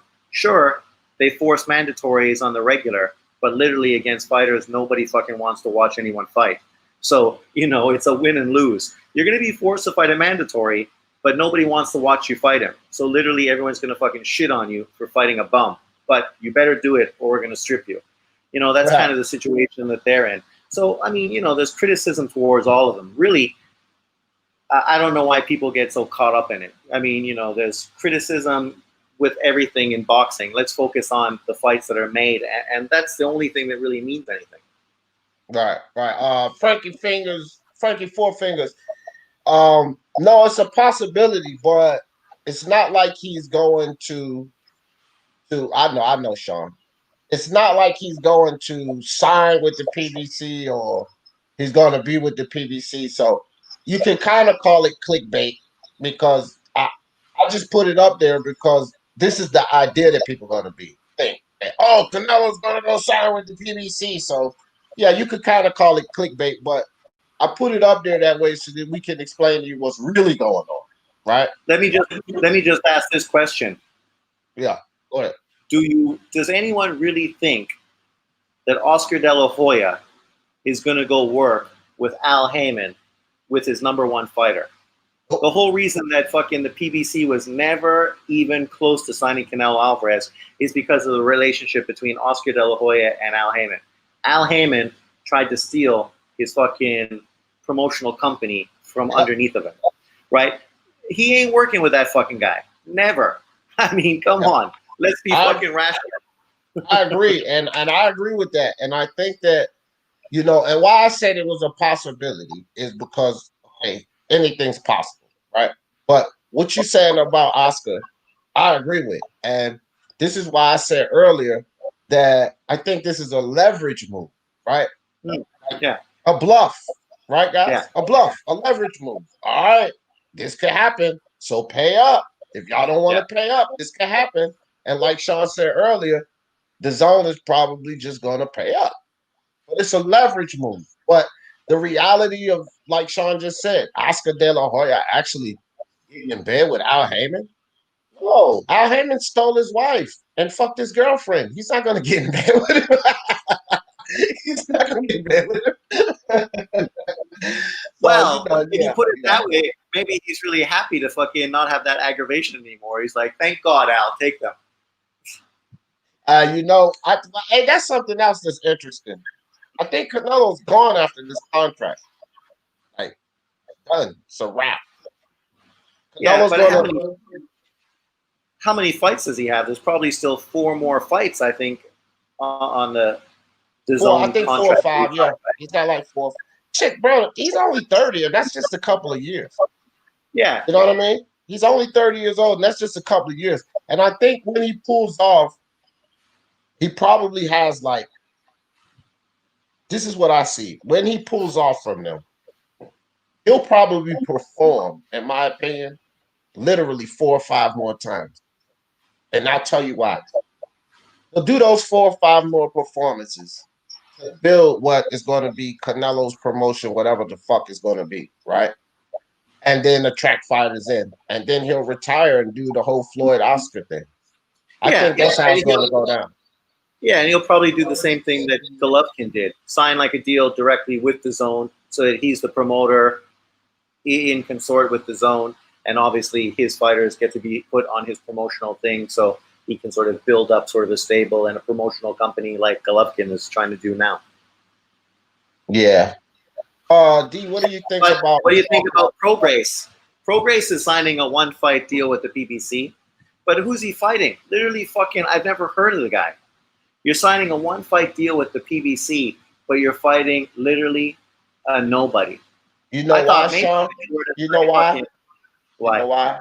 Because he's signing that 1-fight deal to pay the bills and then get back to work. Because you know he's gonna get some money from the PBC. You don't have to fight anybody at the PBC. Let me pay these bills right quick, and then I'll get back to work. I think that's what that's about, fam. You know what I mean? Because for him, I mean, it doesn't make much sense to go to the PBC when the biggest fights for him are ESPN fighters. Right. I mean, so somebody talked about there.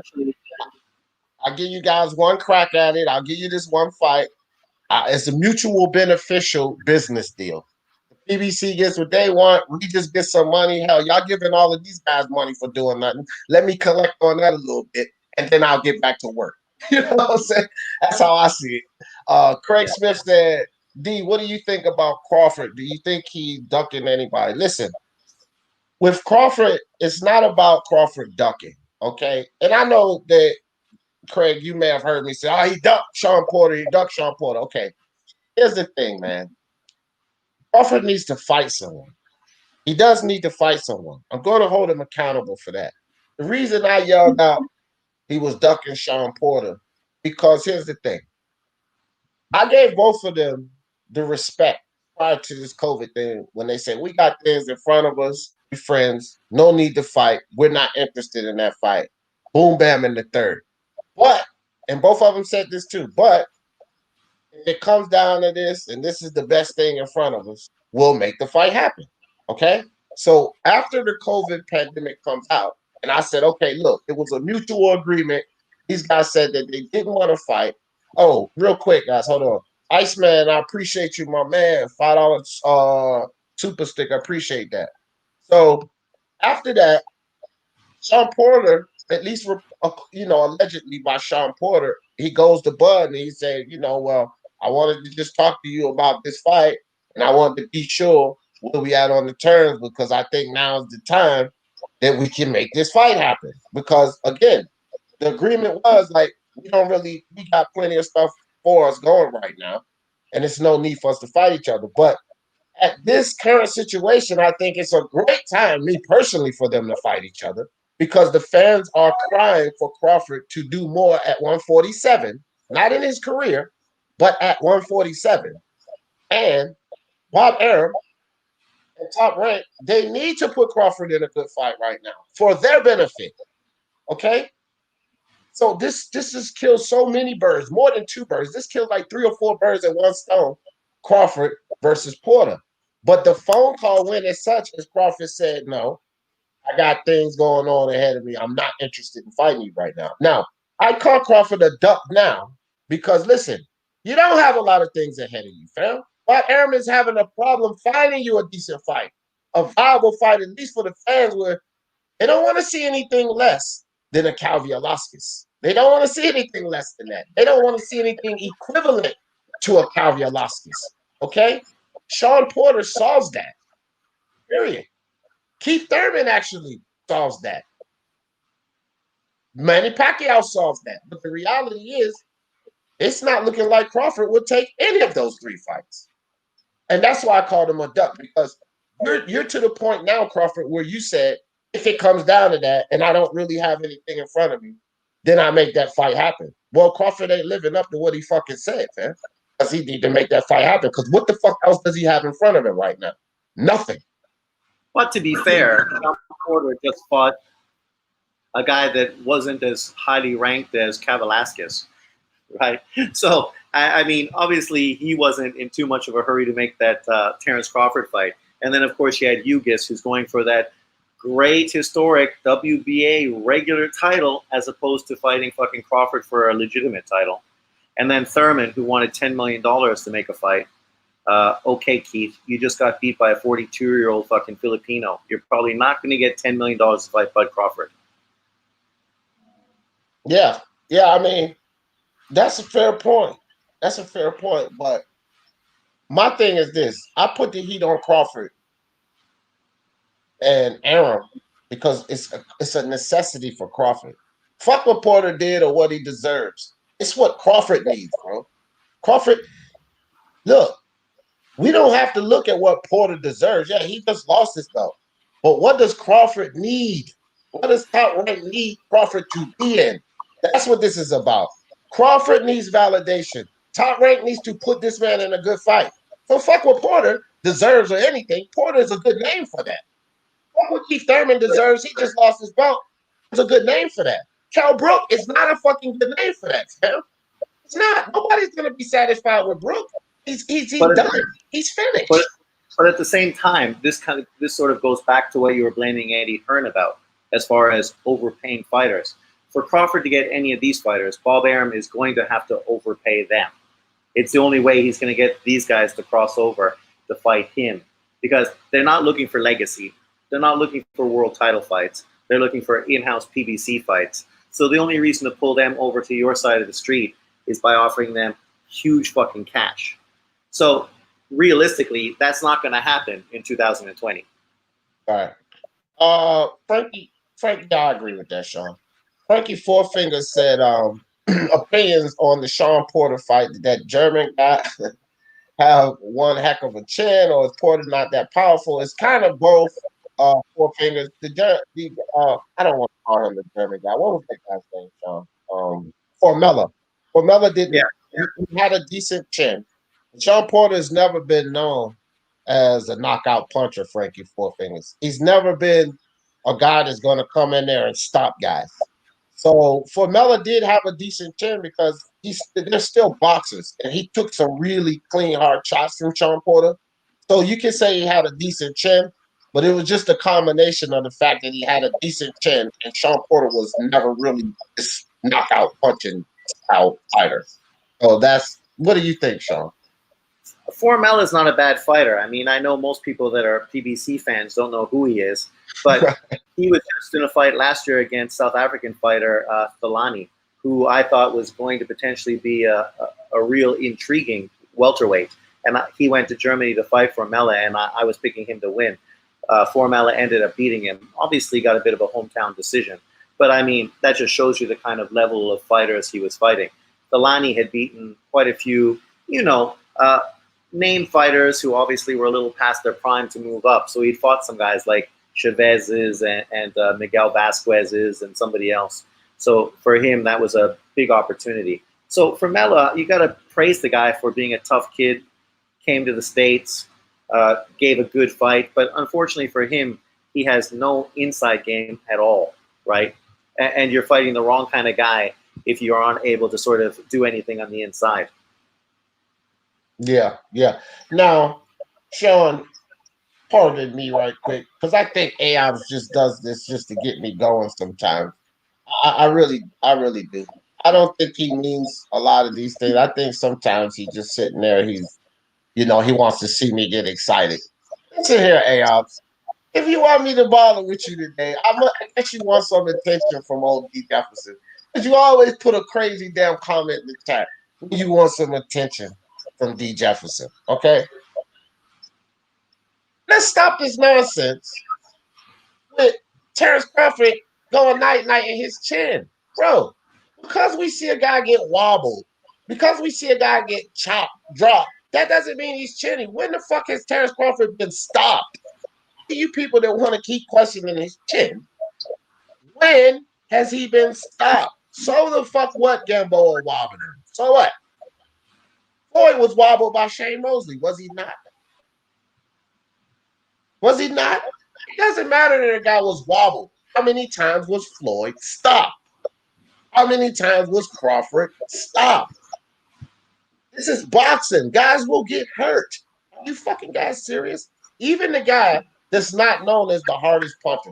Let me explain something to you guys that don't understand this sport. Even some of these guys, like say Sean Porter, since we're speaking of.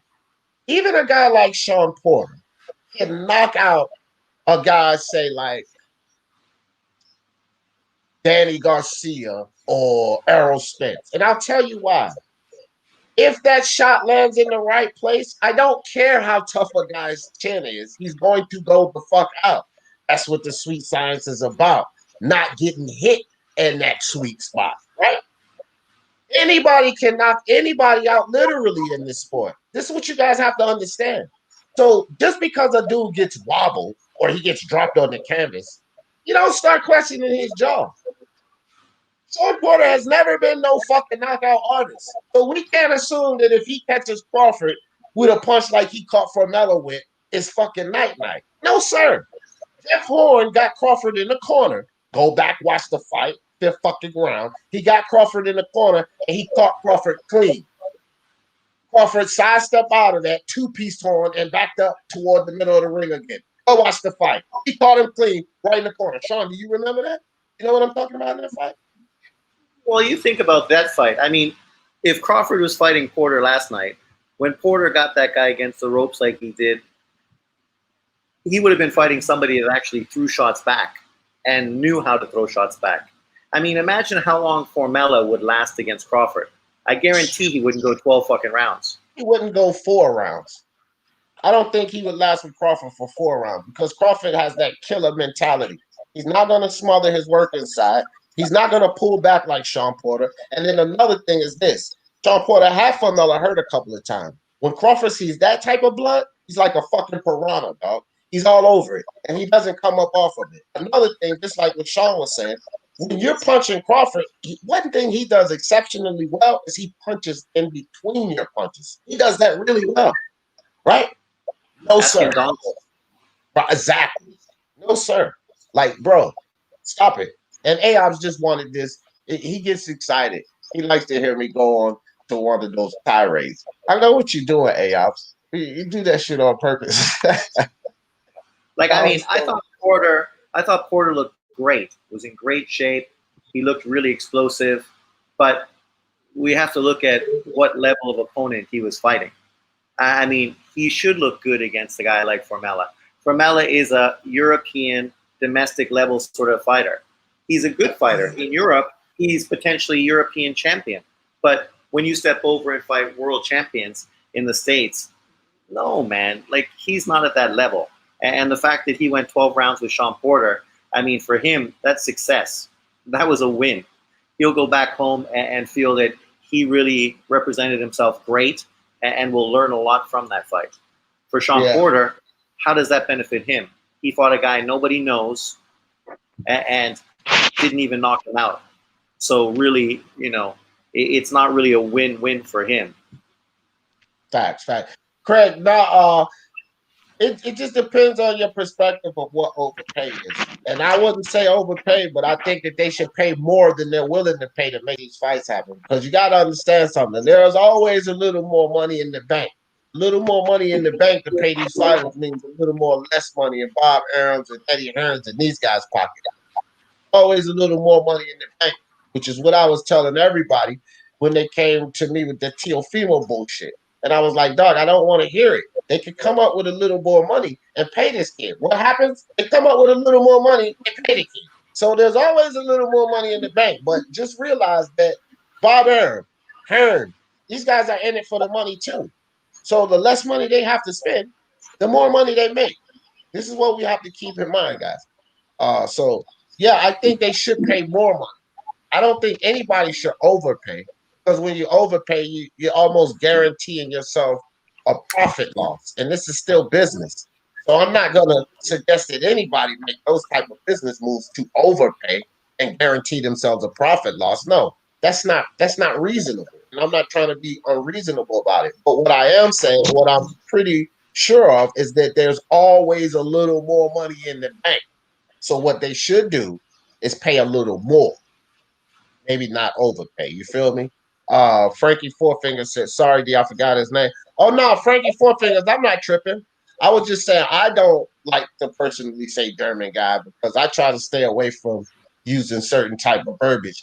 But Frankie Fourfingers, if you ever heard my guy Donnie Boy come on here and the shit he says out of his mouth, don't even sweat it, fam, because you can say anything offensive compared to the shit that motherfucker says.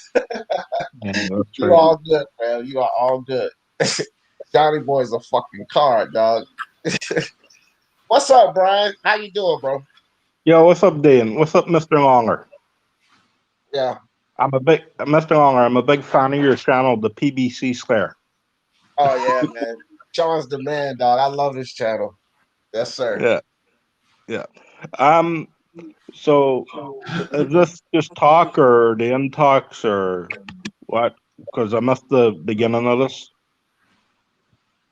Well, Canelo going over to the PBC. Right. Is it happening? Is it? No. Here's the thing, Brian. What I come up with, this is just the way that I think it is. I think it's a leverage move.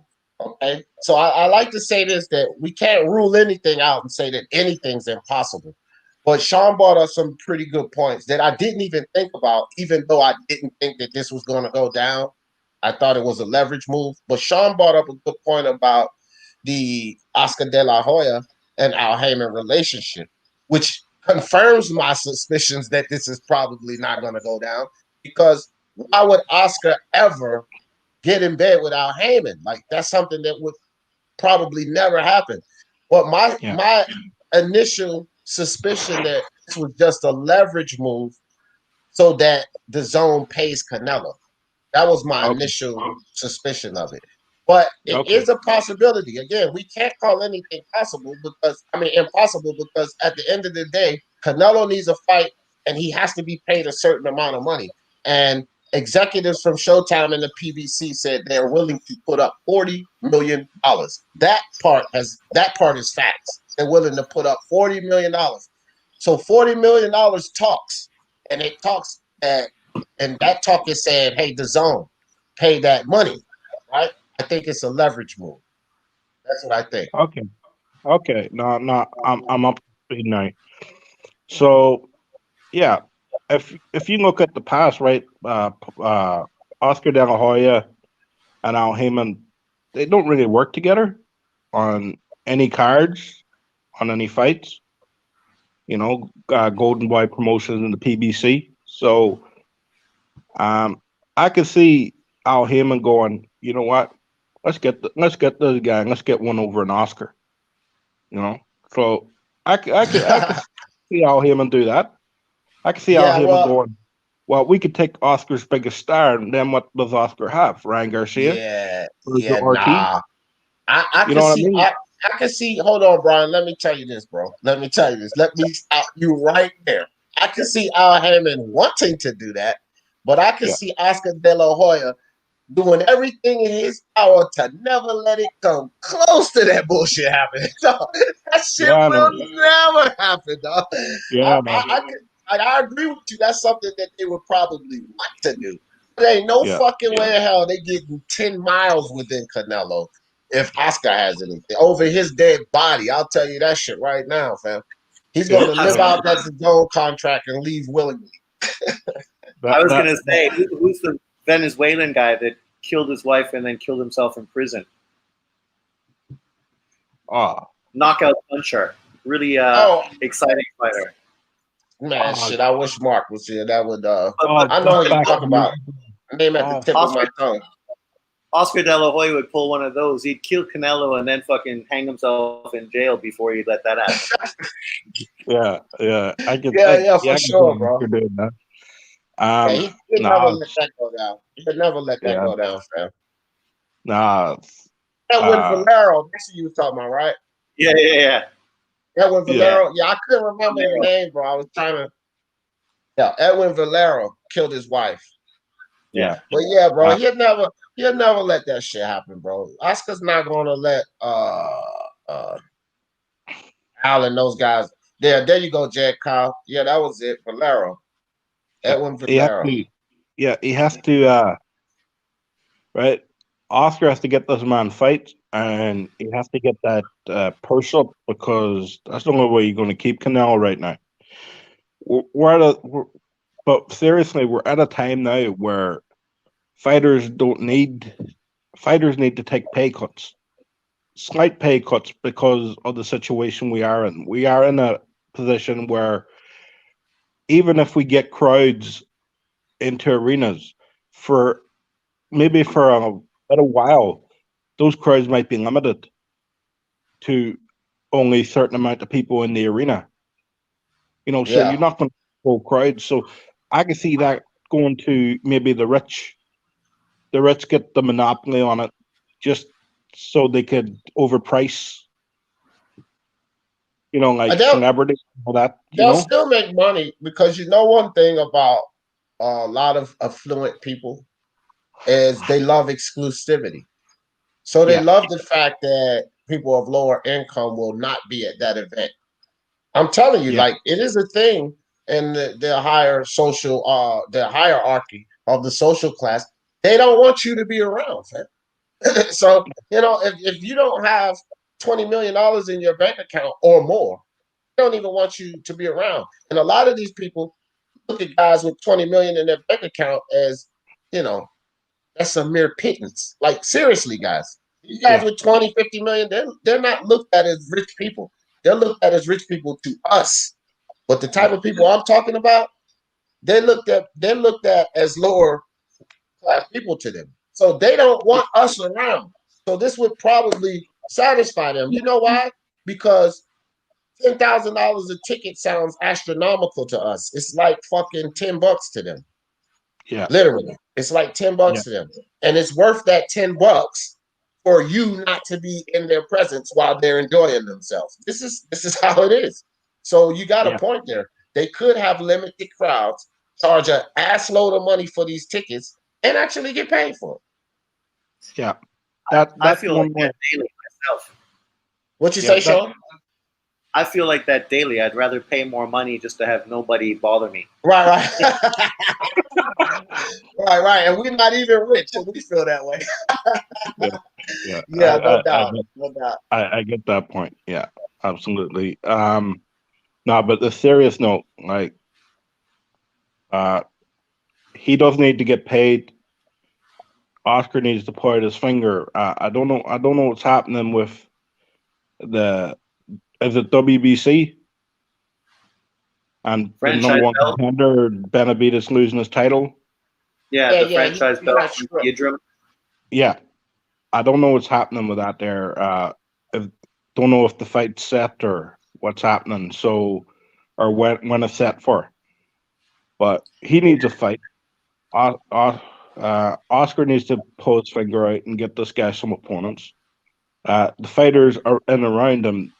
You know, if there's only a short time to get in shape, they should have been training during COVID. They should have been keeping in shape. You know, it's a clusterfuck. And a lot of these guys, right? A lot of the fighters and around them, what's his name? Ryan? Calvin Smith, or this Smith, and what do you call the other one? Who? Joe Smith and you say Callum Smith and BJS? Yeah, Billy Joe Saunders, and, fighters like that there who were offered the fight.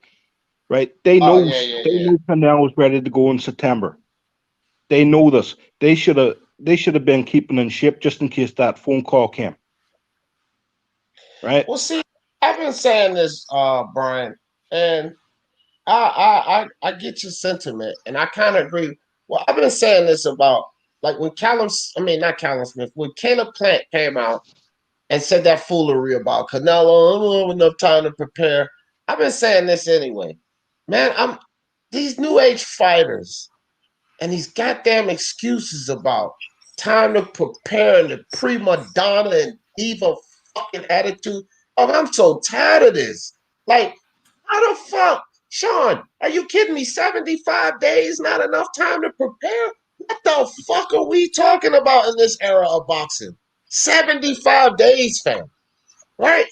You know, like, there was a time, guys, within a 75-day span, these guys would have had 5 or 6 fucking fights. I'm talking way back in the day. Like, even in a later era, when me and Sean was alive, it was a time where a guy would have fought 2 or 3 times in that time span.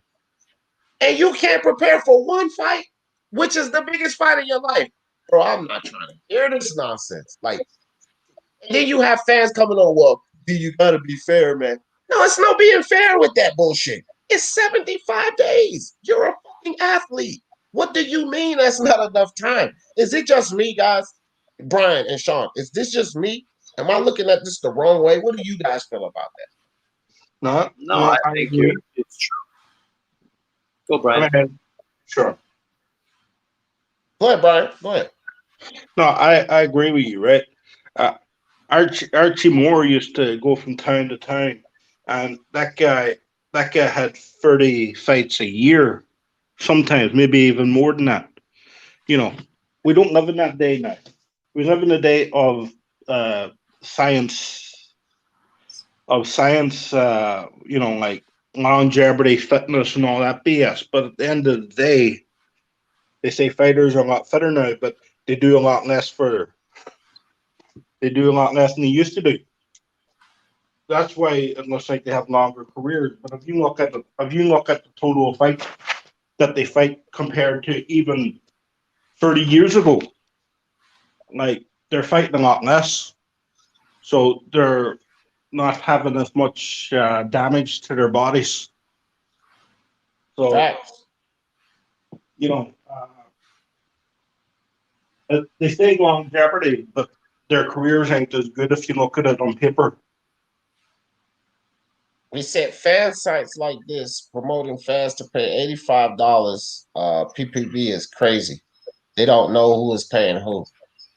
What the hell, Robert? What is that? I don't even know what that comment means. Can any of y'all make sense of that comment? It must be related to another comment beforehand, I think. Oh, okay. Yeah. But I agree. I mean, 75 days, man. Like, if you're a fucking professional athlete, you should be in the gym constantly. Like, I lived in Vancouver, and the Vancouver Canuck hockey players, these dudes before preseason had body fucking fat levels of like 1, 2, 3%. Like, that's the kind of shape they came into preseason with. During their off season, these dudes came back more fit than they were fucking at the end of the year. Obviously, because they had rest and everything else. So they were like primed athletes. And this is what you need to do today to be an elite level athlete. Floyd Mayweather, Lomachenko, Golovkin, Manny Pacquiao, Bernard Hopkins. These dudes were always in shape. And that's why they had such successful careers. When you have these guys coming up with excuses, it's like, fuck, it's an excuse. Because everybody wants a Canelo fight. When you get offered the fight, just ask for a reasonable fucking amount of money and then jump at the chance to make your name. Because if you beat him, now, like Floyd beating De La Hoya, now you are the man that's fucking on top of shit. Canelo's going to rematch.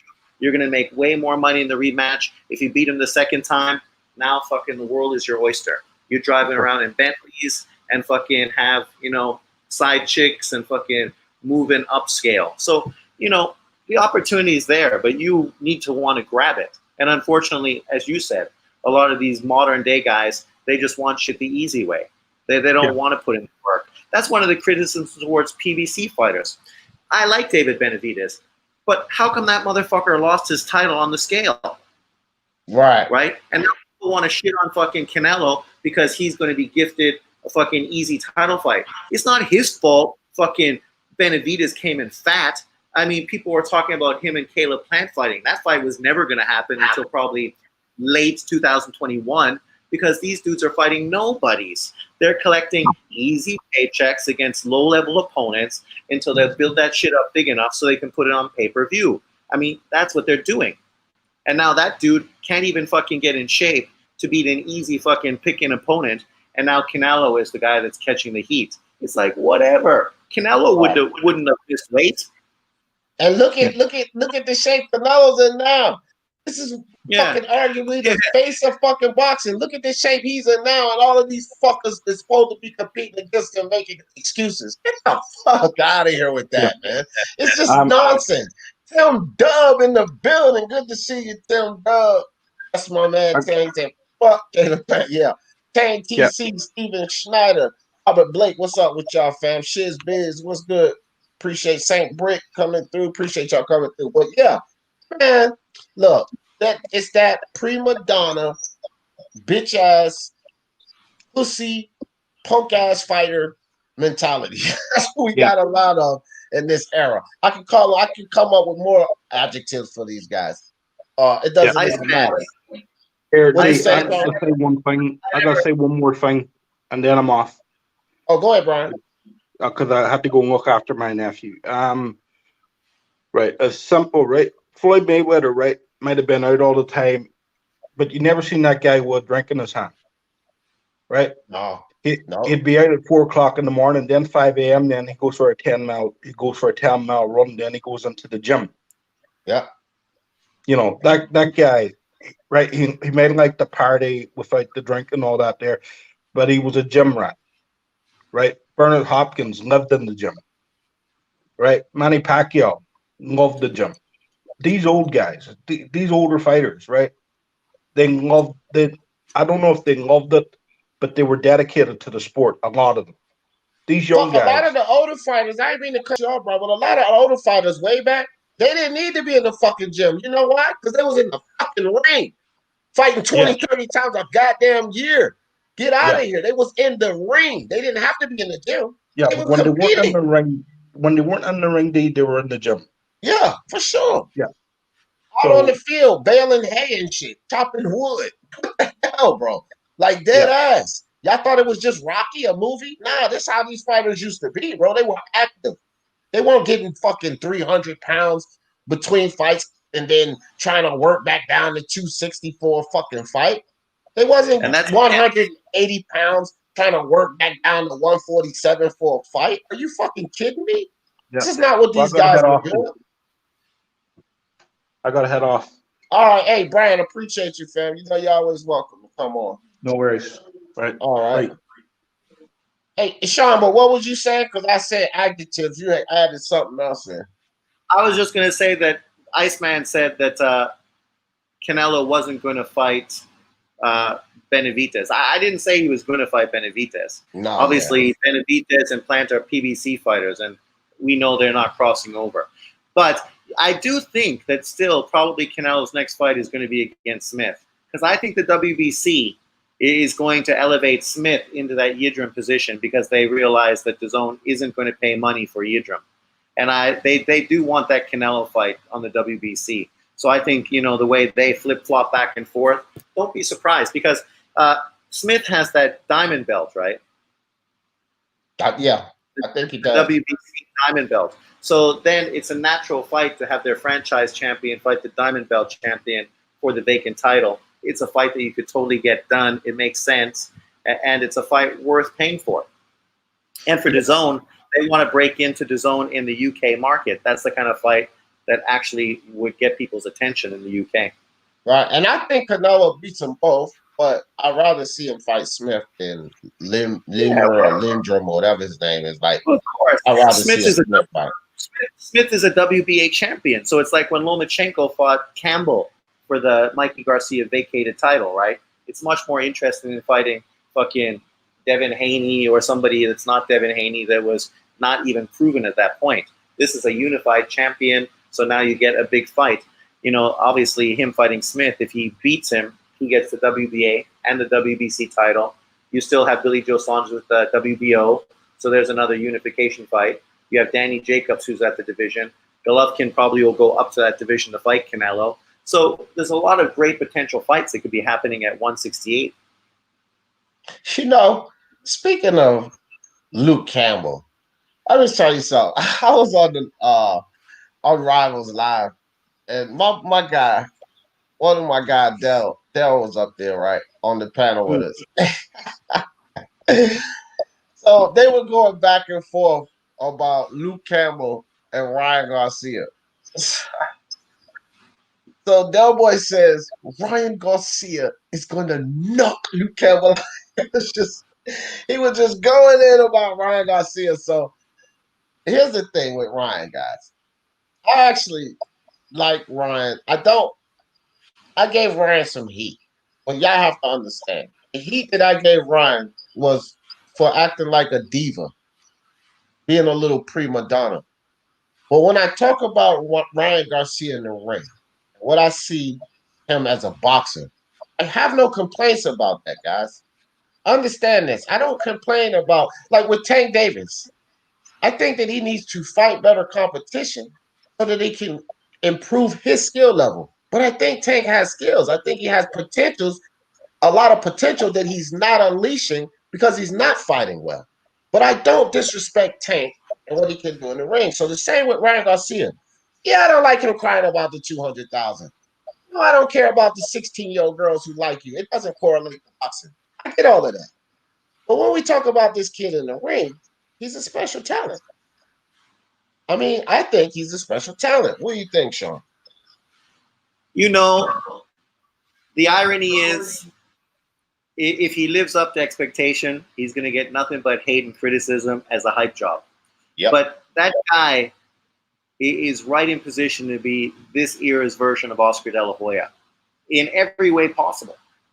Yep. He got the look. I mean, he's got the looks. He's got the charisma to attract casual fans to the sport. His left hook is fucking dynamite. The kid's fast. He fights similar to Oscar De La Hoya, a little too straight up, not really too fluid, but obviously skilled, good jab, good speed, great left hook. If he's got the kind of chin Oscar De La Hoya has, the kid's going to be fucking special. And I mean, I think Devin Haney dropped the ball and fucking Eddie Hearn by letting this kid grab that Luke Campbell fight, because that's the fight that they should have grabbed. Because if you go in there and you beat Campbell more impressively than Lomachenko did, now you are the man. And you're guaranteed that Lomachenko fight, because now there's so much pressure that this guy did what you weren't able to do if you go in and, like, say, stop Luke Campbell. And I really do think that Ryan Garcia is going to go in and stop Luke Campbell. And I like Luke Campbell. And potentially I could see him beating Ryan Garcia. You know, he's a tough fighter. He's smart. He doesn't overcommit. He also has a very good boxing pedigree, and technically he's good. He's also a southpaw. But Right. I think Ryan Garcia is going to fucking knock his ass out. And we're going to have a new superstar in American boxing. And a lot of people aren't going to like it. And you know why. Oh, I know they're not going to like it. You're damn right. But I want to say something, Sean, and I'm pretty sure you already know this. But there's a little hiccup in that plan there. Just one little hiccup. All right? Now watch this. The allure of Ryan Garcia fighting Lomachenko won't be as big because, here it is, Sean, Teofimo Lopez is going to knock Lomachenko the fuck out. You had to know I was coming with that.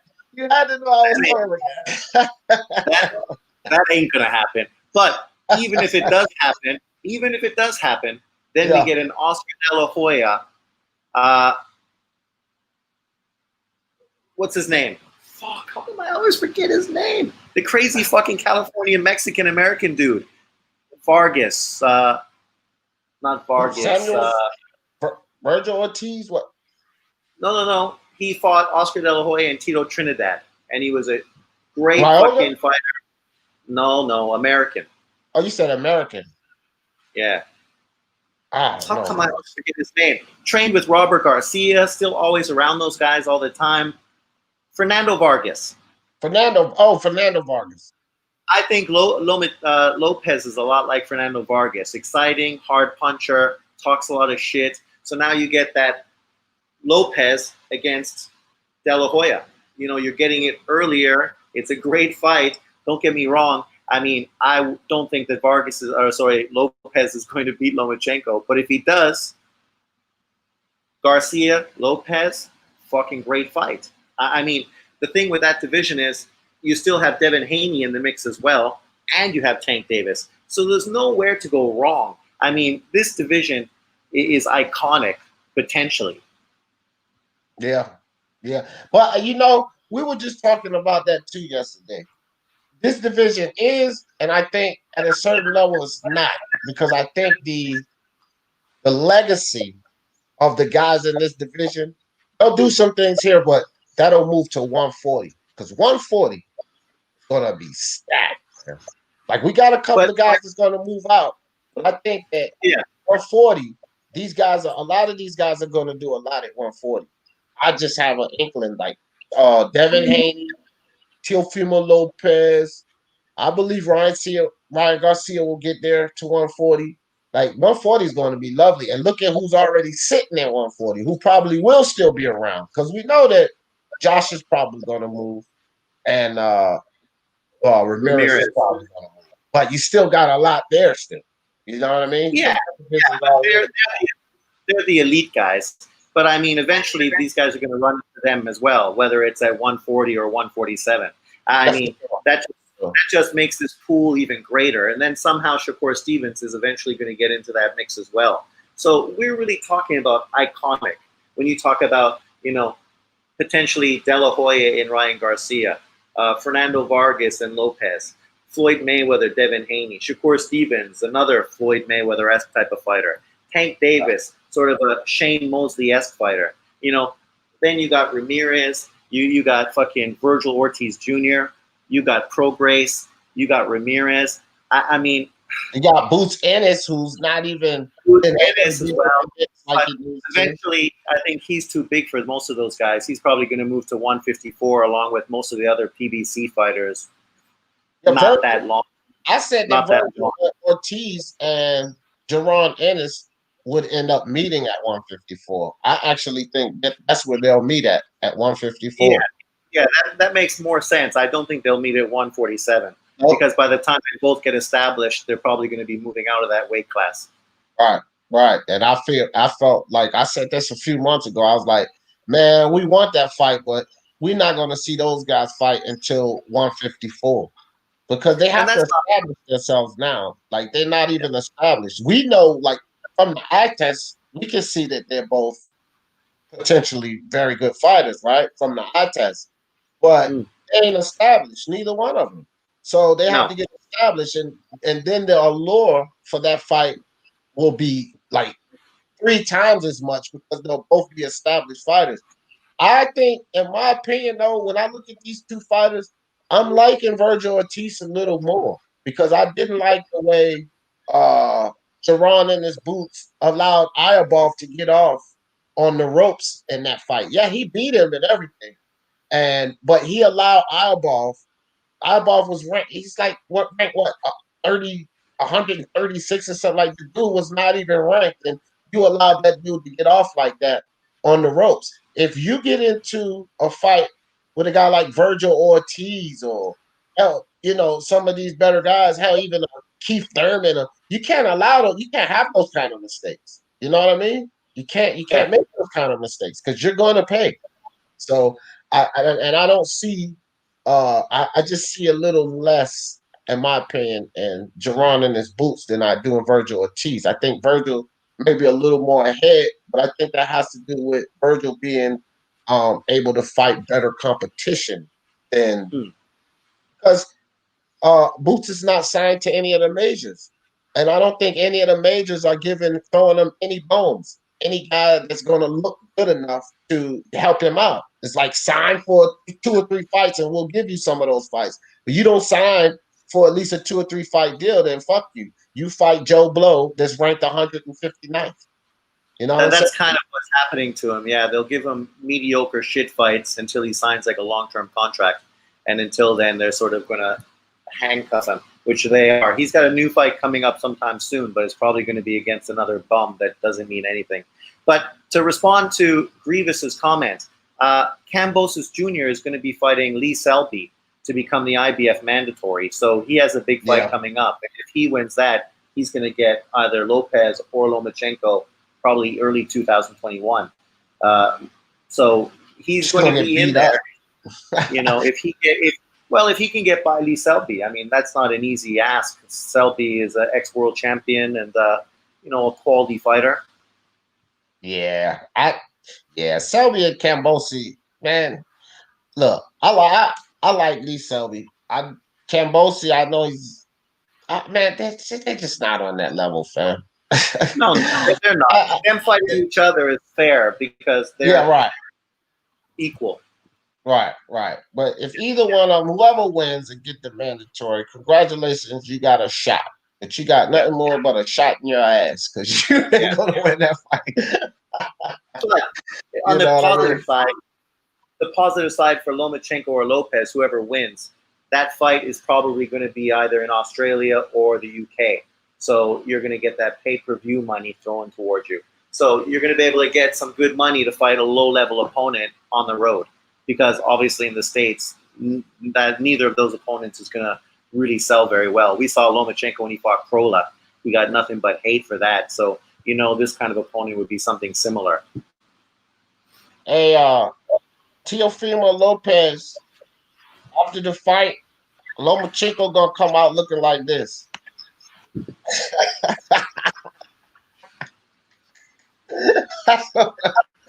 That's gonna be Lomachenko after the fight, man. Lomachenko's gonna look like that because he's gonna be so happy that he fucking stopped Lopez inside 8 rounds. He's just gonna be like, "Yeah, I told you." Loma gonna be unrecognizable. They're gonna be like, "Holy shit! What the hell did Teofimo beat that man into?" Morning, Johnny fellas. boy, What's up, Morning, Johnny? You fella. came at the perfect time. I'm gonna let Speak of you the before you devil. rant. Hold on, Johnny. Before you rant, I want to do this.